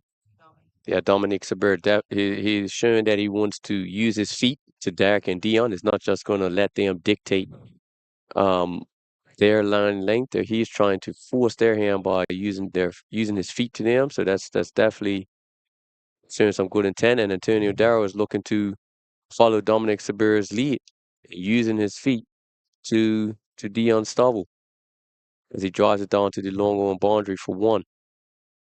Yeah, these are 2 very experienced batsmen here, Jakan. If you're going to get them out, you're going to have to earn it. They don't look like they're giving chances away. No, and if your team's sitting in a comfortable position, you don't really have to. Mackie, you did it to yourself every time. Y'all ain't I'm a man, let's not even good on it. What?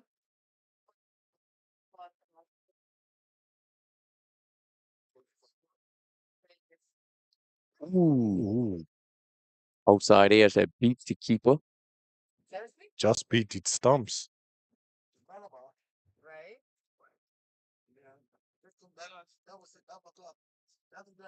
Stoffel's just standing there hanging his head saying, Jesus Lord. But that is the end of the over. End of the 22nd over. Willicott's cruising along at 107 for the loss of 2, Pretty low up too. requiring runs off 28 overs.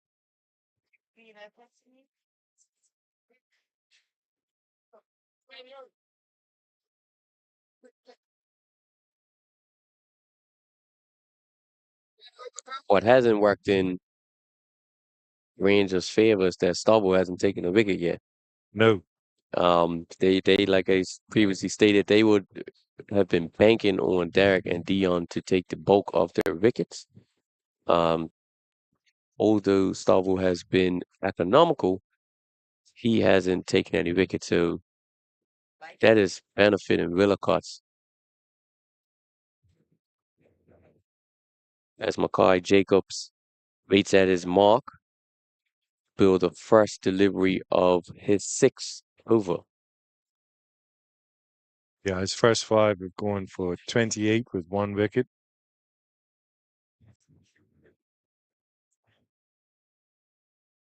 Few loose deliveries in there that have been punished, but he's bowled well. Yeah, Against some quality batsmen. Yep. So he'll be he sort of floats it up in there. As in he comes again. Darrell just punches this one back down, and Stovall again gets the ball in quickly. Yeah. What you gonna say? 17 and 15.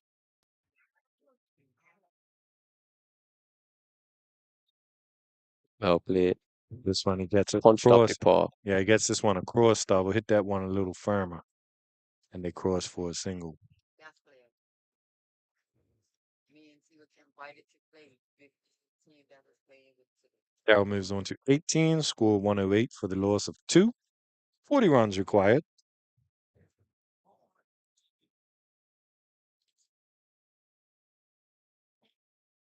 And Sabir gets this one across Jacobs, and they are able to take another single. Just keeping the scoreboard ticking.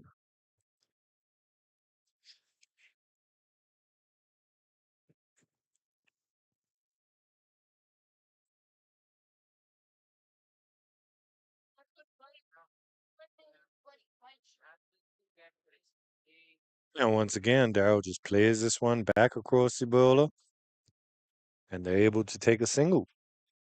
Yeah, Rangers have to change the field. You had 3 straight balls where they just punched it back up the park. They might have to sacrifice a person that's behind the wicket and put him in front to stop that that easy single up the park and force him to do something different. Fielder that's at the short, fine leg, he hasn't really built on the leg side. So if it was me, I would bring him in front of the bat to block up where they are hitting and force them to score in a different area. As soon as I say he's not building on the leg side, he builds a wide on it. The leg side, you Commentators, can't make this up. the commentators cursed for the seventh You time cannot today. make this stuff up. Now I see why the guy is there.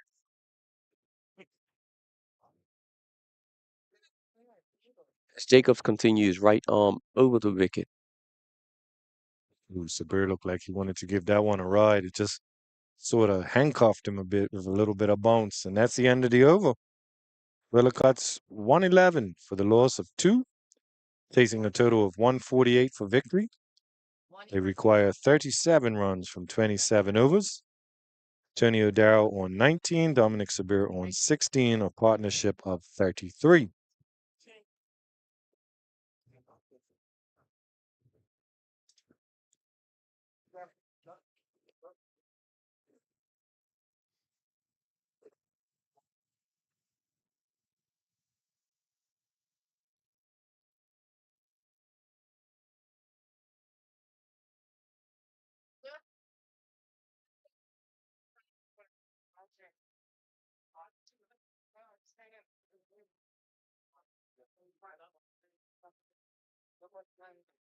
Stovall to Darrell. Stovall continues from the northern end. Floats this one. Darrell just forward in defense. Not wanting to take any risks against Stovall.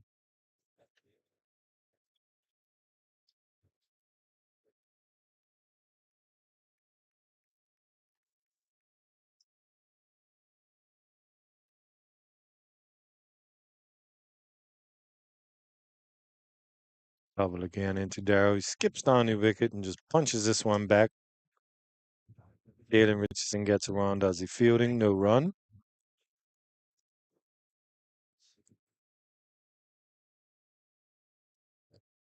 This one has Darrell on the back foot punching again out to Richardson.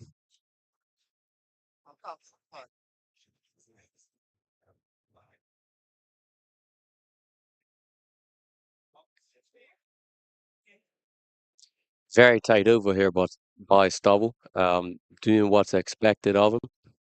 But again, from a Rangers perspective, they need wickets.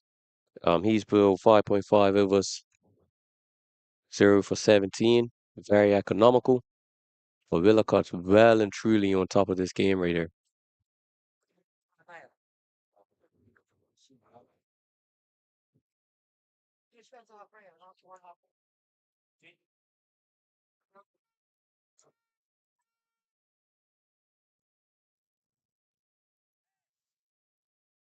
Yeah, and it's not often you see a game where Stovall's bowled 5 overs or 6 overs without taking a wicket. So Willicott's are doing well to see him off. Yep, very well done to Willicott so far. From Dexter Bass's perspective, he would want them to continue in the manner in which they are batting. Young batsmen batting with maturity in a very sensible manner. They are working the ones and twos and putting away the bare ball when it arises. Yeah, that was the end of the 24th over on maiden for Stovall. Score 111 for 2. Willicott requiring 37 runs from 26 overs. Sabir still on 16, Darrell still on 19. Partnership remains on 33. And it will be Sabir facing, we're not quite sure, as Derek Brangman looks like he's going down with cramp and will be replaced.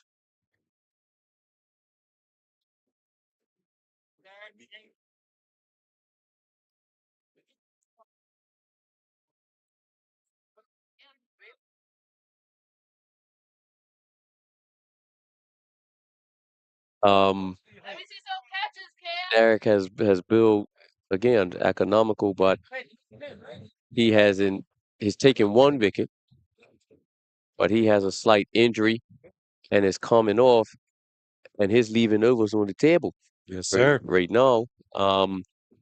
Have a very exuberant substitute fielder coming on to replace the injured Zach Yes. Bregman, who He was limped ready off. to get out there. He was standing at the touchline like he's coming off for the FA Cup Yeah. at Wembley. And his little cross signature had touched the grass as he ran out on duty. Yes, sir. Substitute. High five this fella substitute and took up his He's position. ready. I will put him in the circle. I want him in the action. Yeah. Not sure of his fielding capabilities, but if the manner how he ran on the field, he's up for this. That's the type of energy you need in the field when you are struggling for wickets. It's going out on the long on boundary or long on boundary. And Sabir looked to welcome him to the game, but Jacobs did well to field off his own bowling, keep the ball in front of him.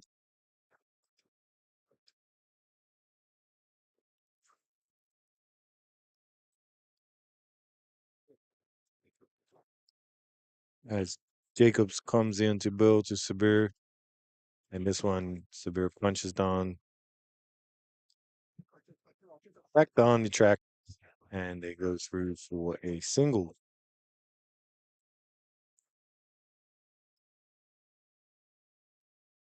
Yeah, Jacobs is the type of bowler. He does 30 odd one down leg side, but he's generally consistent in the area in which he bowls. So I would risk a fielder in the areas where Willocots are hitting it because you know where he's going to bowl. Um, and you need to force the batsman to do something different because they can just hit it up the park for one all day as he continues to do and win this game comfortably. Yeah, Willicott's in no rush. They found their comfort level, but you have to try something different, right? Yep, Jacobs in, bowling to Sabir, and once again, too easy. just a shot back down the park. They go through for one.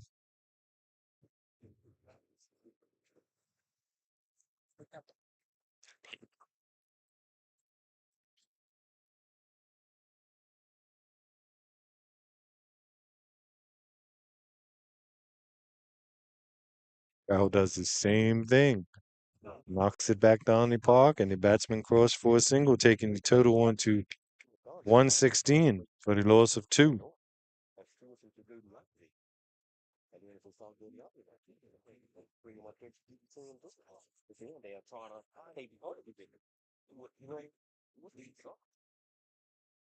So that is the end of the over. End of 25 overs. We're halfway through the innings. Score at 115. I'm sorry, 115 for the loss of two. Willicott's requiring 33 runs with 8 wickets in hand of 25 overs. Tony O'Darrell on 21, Dominic Sabir on 18. That's a 37 run partnership.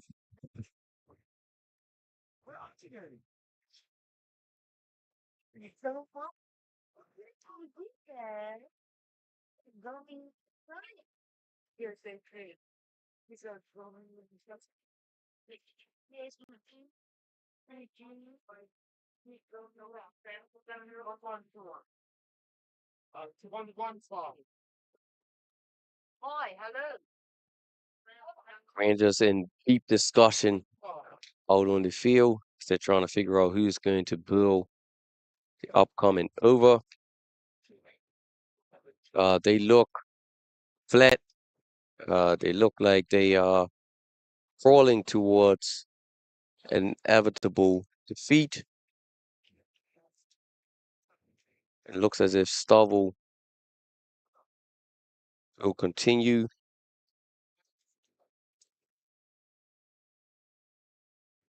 With his off spin. Starting his 7th over. He has no wickets for 17 runs thus far. And Darrell looking very comfortable as he defends off the back foot. Again, Willicott's in no rush whatsoever. The wicket looks docile. as the batsmen are playing their shots freely and defending when they need to.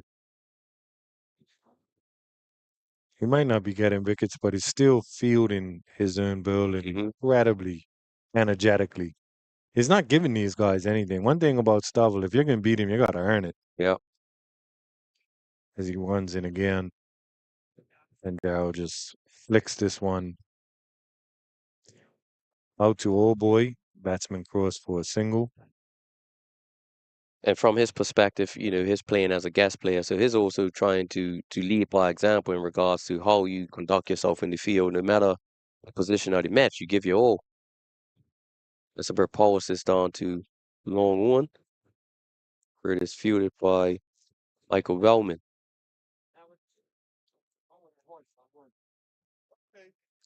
And once again, it's another single. Been a while since we've seen a boundary. Yeah, that's very true. Batsmen just content to hit the singles, well ahead of what they need. Excellent. That should be two off the bat of Darrow. And it is a comfortable two.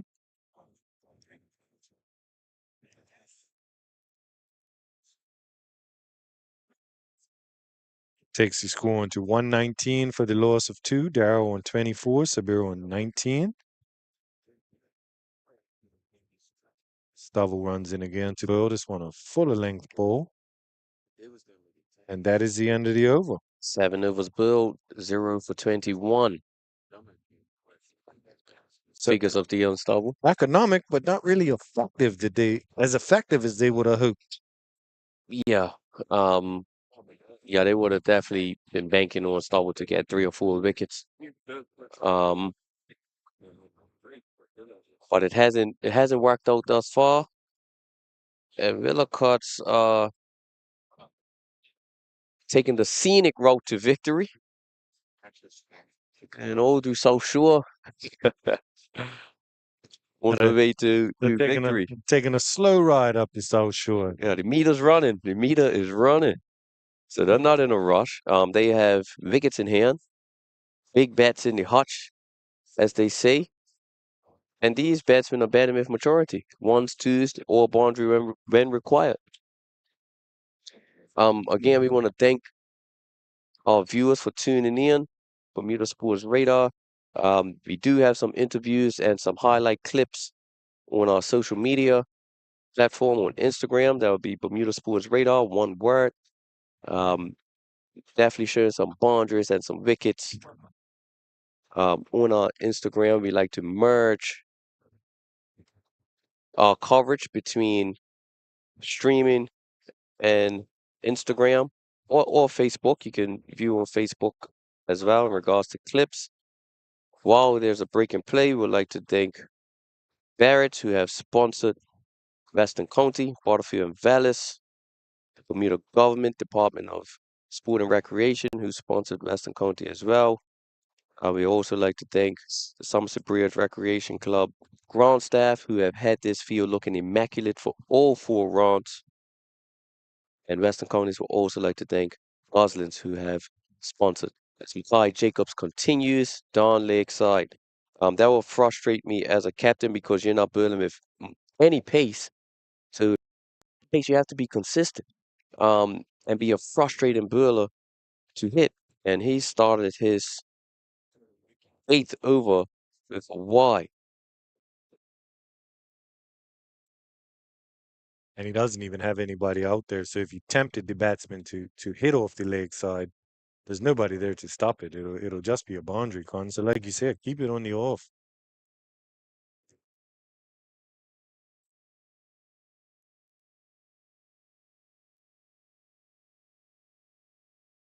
Well fielded from his own bowling there. Oops.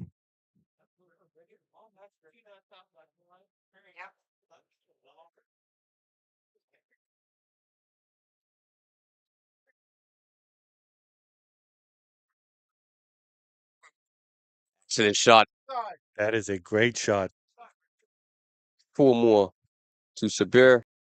Previously stated, he is picking his balls. Him and Antonio Darrow, they are picking their balls. as they can because they are comfortably ahead. 24 runs required from 23.3 balls. Overs. Sorry, 23 overs and 3 balls. Required run rate of 1.2 and over. So again, no rush Run for Villa cuts. run a ball would definitely make this more interesting. And the good news is, Con, if you get one of these two out, Gennaro talking the comes living to the legend wicket. comes to the wicket. As Jacobs comes in again. Sabir 4 smashes more. this one. That's 4 more. 2 hops over the rope. And Jacobs may be tiring a bit. Yep. Definitely is. 2 loose deliveries. Absolutely smashed away by Sabir. And these boundaries are spoiling his figures. He's built without troubling the batsman much. He's built fairly decent. Oh, run out opportunity and a Ooh. miss. And now they'll get the run. That is unfortunate. Wicketkeeper had all 3 stumps. Bet. Can't say it was easy because I'm not the best of throwers. When I was playing wicketkeeper, I would have probably underarmed it myself. We But appreciate honesty. yeah, so I can't fault him too much. Throw. That was the end of the over. That's 27 overs done. Villa cuts 129 for the loss of 2. Chasing 148. They need 19 runs off 23 overs. Rangers need 8 wickets. And as we talk, it looks like Bet Long Randy Bean. Randy Bet Long Bean It's taking the ball. marking his run up. He's taking things into his own. Seen enough. He has seen enough. Well, he didn't bat very long today. 20 balls. With 2 runs. It's not bad, not He bad. was showing his intent to bet long. I don't have the actual minutes of how long he was out there, and I'm not even sure what's considered bat long to Mr. Bean because he's usually out there for hours. So maybe it was short of his expectations. I'm sure it was. Definitely short of his expectations. And his fans, plenty of fans around here wearing Bat Long Bean t-shirts. Yep. He has his supporters. Very passionate individual. You would see Randy Bean walking on the field many times over during the cup match holiday. Yes, Definitely passionate. including with 1 wicket to go to secure a Somerset win. He was standing out there and With umbrella. everybody was politely asking him, could you please remove yourself so we can end this? And he wasn't listening. He was trying to give them some tips on how to win the match. But definitely a character of the sport. Very passionate as he is about to commence his spell. Right arm over the wicket, going to Dominic Sabir. And Starts the long hop, which is pulled down to long one. Andre for 1. And I don't know if you saw it down there, Con, but Fireman is in attendance. Local entertainer. Went to retrieve the ball just in case the fielder couldn't. So we'll shout out to Fireman. Yes, Digital's finest. Yes, sir. Fire to the win. As Randy Bean runs in. And that is a lot of PO as the ball hits Darrow on the pad. Mainly from Bean. No one else seemed to be interested. Well, Wicket here today will make Mr. Bean's day. Even though the result looks like it's not going in his team's favor, but a Randy Bean wicket And I will will, light up this facility. I will say, talking to him at lunch, he was unhappy with the umpire's decision. He didn't think he was out. He said if I had a review, I would have used it fully. Not a problem at all. Unfortunately, at Western Coney and in Bermuda, we don't have that DRS technology yet. yet. Maybe one day we'll see it. Who knows? But unfortunately for Bat Long Bean, LBW was the decision that removed him from the crease as he runs in again, right arm over to Darrell. And Darrell just plays this one into the hands of Dalen Richardson.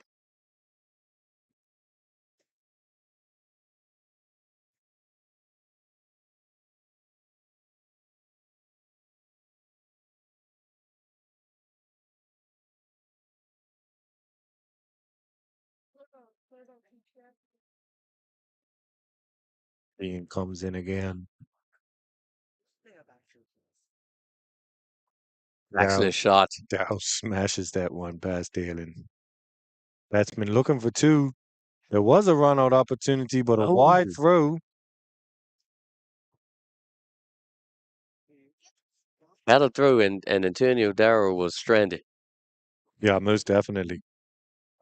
Not sure if the call was to or if he was just watching the ball, but he was definitely going to be stranded.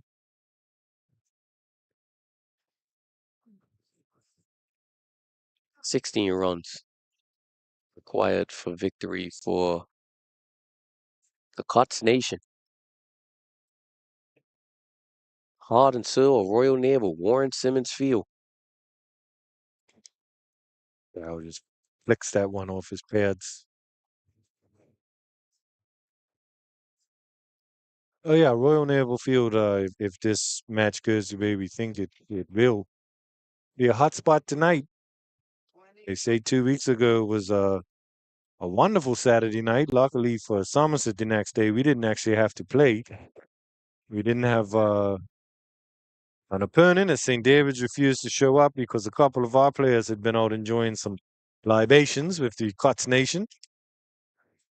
Well, it was a few games not played that last round due to players not feeling like playing or umpires not able Yeah, to fulfill the schedule. So that's definitely a pressing matter that needs to be ironed out I by think the Bermuda Cricket Board if we're serious about pushing local cricket to the next level. Little things like organizing the game for the umpire just shouldn't happen. yeah, I completely agree. We had that happen to us this year where you had two teams ready to play, but there was no umpires, and it was scheduled to be no umpires. Like we knew before the game that there would be no umpires, But you're still expected to play. and it's unfortunate. Yeah. It's very unfortunate. But that's another conversation for another day. Yeah, I will say Um, this though. I don't think 50 overs should be after cup match because after that game, nobody feels like being out in the sun for 4 hours. Cup match should sort of be like halftime in the summer, in my opinion, where if we haven't already, we switch from 50 overs to the more faster action-packed T20. T20. Yeah, they have to figure that out. But it looks as if Isaiah Taylor is going to continue. It will be his start of his fourth over, and he will be bowling to Antonio Darrell, who has 27 or 48 deliveries. Looking very comfortable. 15 runs are required for victory.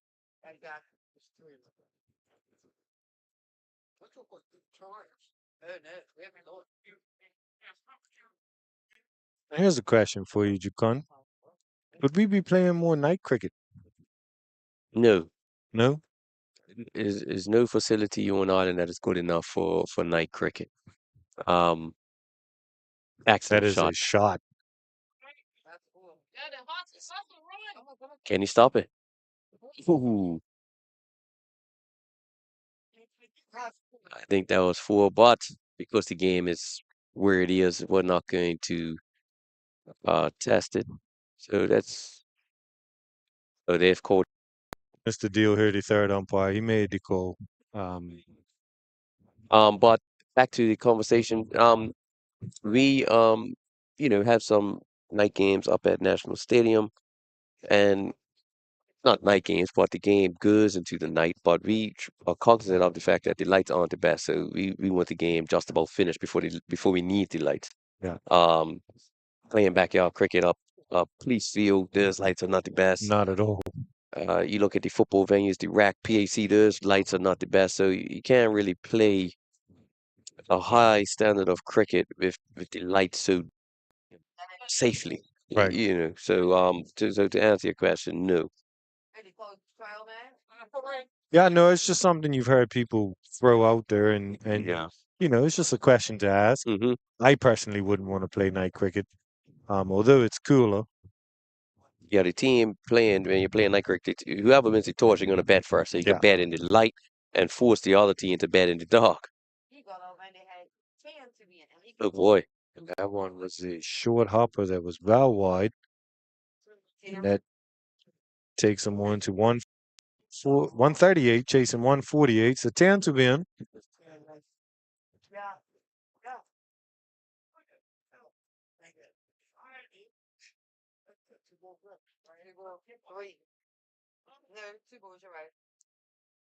Another one wide of the wide down the leg side. And the batsman running for two on top of that. Yep. 3 wides. 1, 2, 3. 141. So 142, 141 for the loss of two. Sorry, 7 runs to win in 21 overs. The required run rate being .33. Well, this has been a comfortable Yeah. victory for Willicott, it must be said. As Taylor continues, and Darrell looking very compact technically. I Pushes think that back up the park. I think Rangers got off to a horrible start when they were batting. The top three went very cheaply. Starrow just slices that one out, and they go through for a single.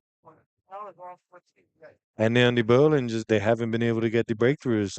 Ross Solomon Burrs got Willicott's off to a great start with Dwight Basin. I think they were 75-ish without loss. And then these two have come in and continued on with another great partnership. So yeah, it's been pretty comfortable. It is. Much more comfortable than I would have thought. The WM Agreed. predictor would have been in Willicott's favor prior to them going out to bet. I would have thought with Derek and Dion, they would have made Willicott's a little more uncomfortable in their pursuit. But that hasn't been the case. Solomon Burris went out there, put the pedal to the metal, set them back, 70-run opening partnership, and effectively, you have the upper hand. So Mr. Randy Bean is going to continue. 6 runs required. This could very well be the last. If Antonio Darrow has his way.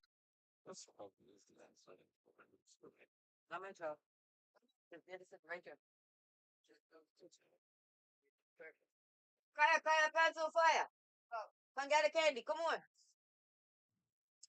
Come here.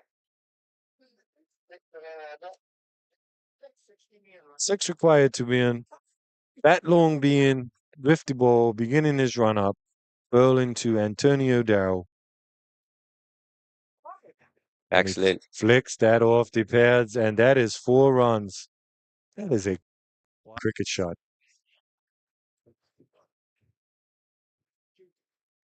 Darrow, very good young batsman.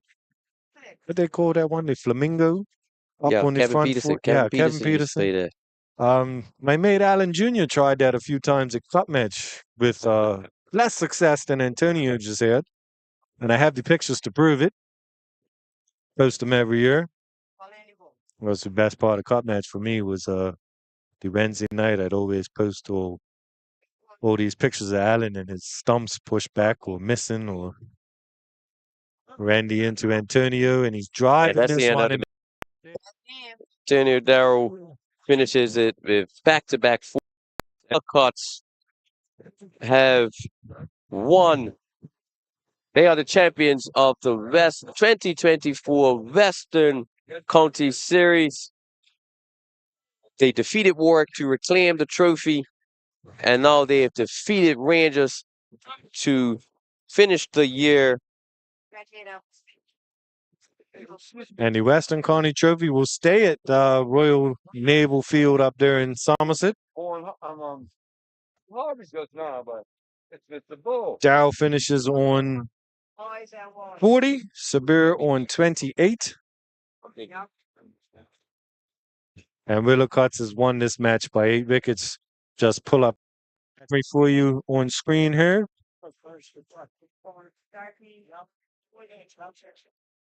Quick match summary. Rangers won the toss. They went into bat, trying to take the game to the champions. And you had Nakori Smith out for 5, Randy Bean, LBW for 2, Jelani Oldboy, caught severe Bill Bashir for a duck, Dalen Richardson not out for 3,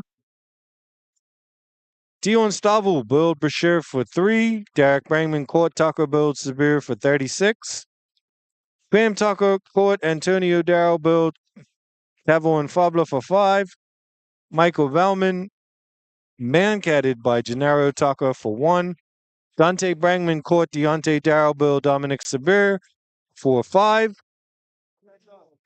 Makai Jacobs was billed and duck for 1 bowl, and Isaiah Taylor was a 2 bowl duck. Rangers put up 147 in 44.5 overs. And then in response, Willicotts had Ross Solomon Burrows, LBW build, Mackay Jacobs for 55, Dwight Basin build, Dante Brangman for 12, Antonio Darrow not out on 40, and Dominic Sabir not out on 28, as they won this match in 29.2 overs. And they will retain the Western County Championship and will play in the first match of 2025 against an opponent that will be determined by draw. I'm not sure if it's this evening, but it will be sometime soon. So congratulations to Willicotts. Congratulations to Dexter Basin and his troops. We thank you all for tuning in here to Bermuda Sports Radar. Tune in to our Instagram page, where we will have interviews with all the top performers as we congratulate Dominic Sabir. President Teresa Burrows comes over to present the trophy. That will happen in a matter of moments.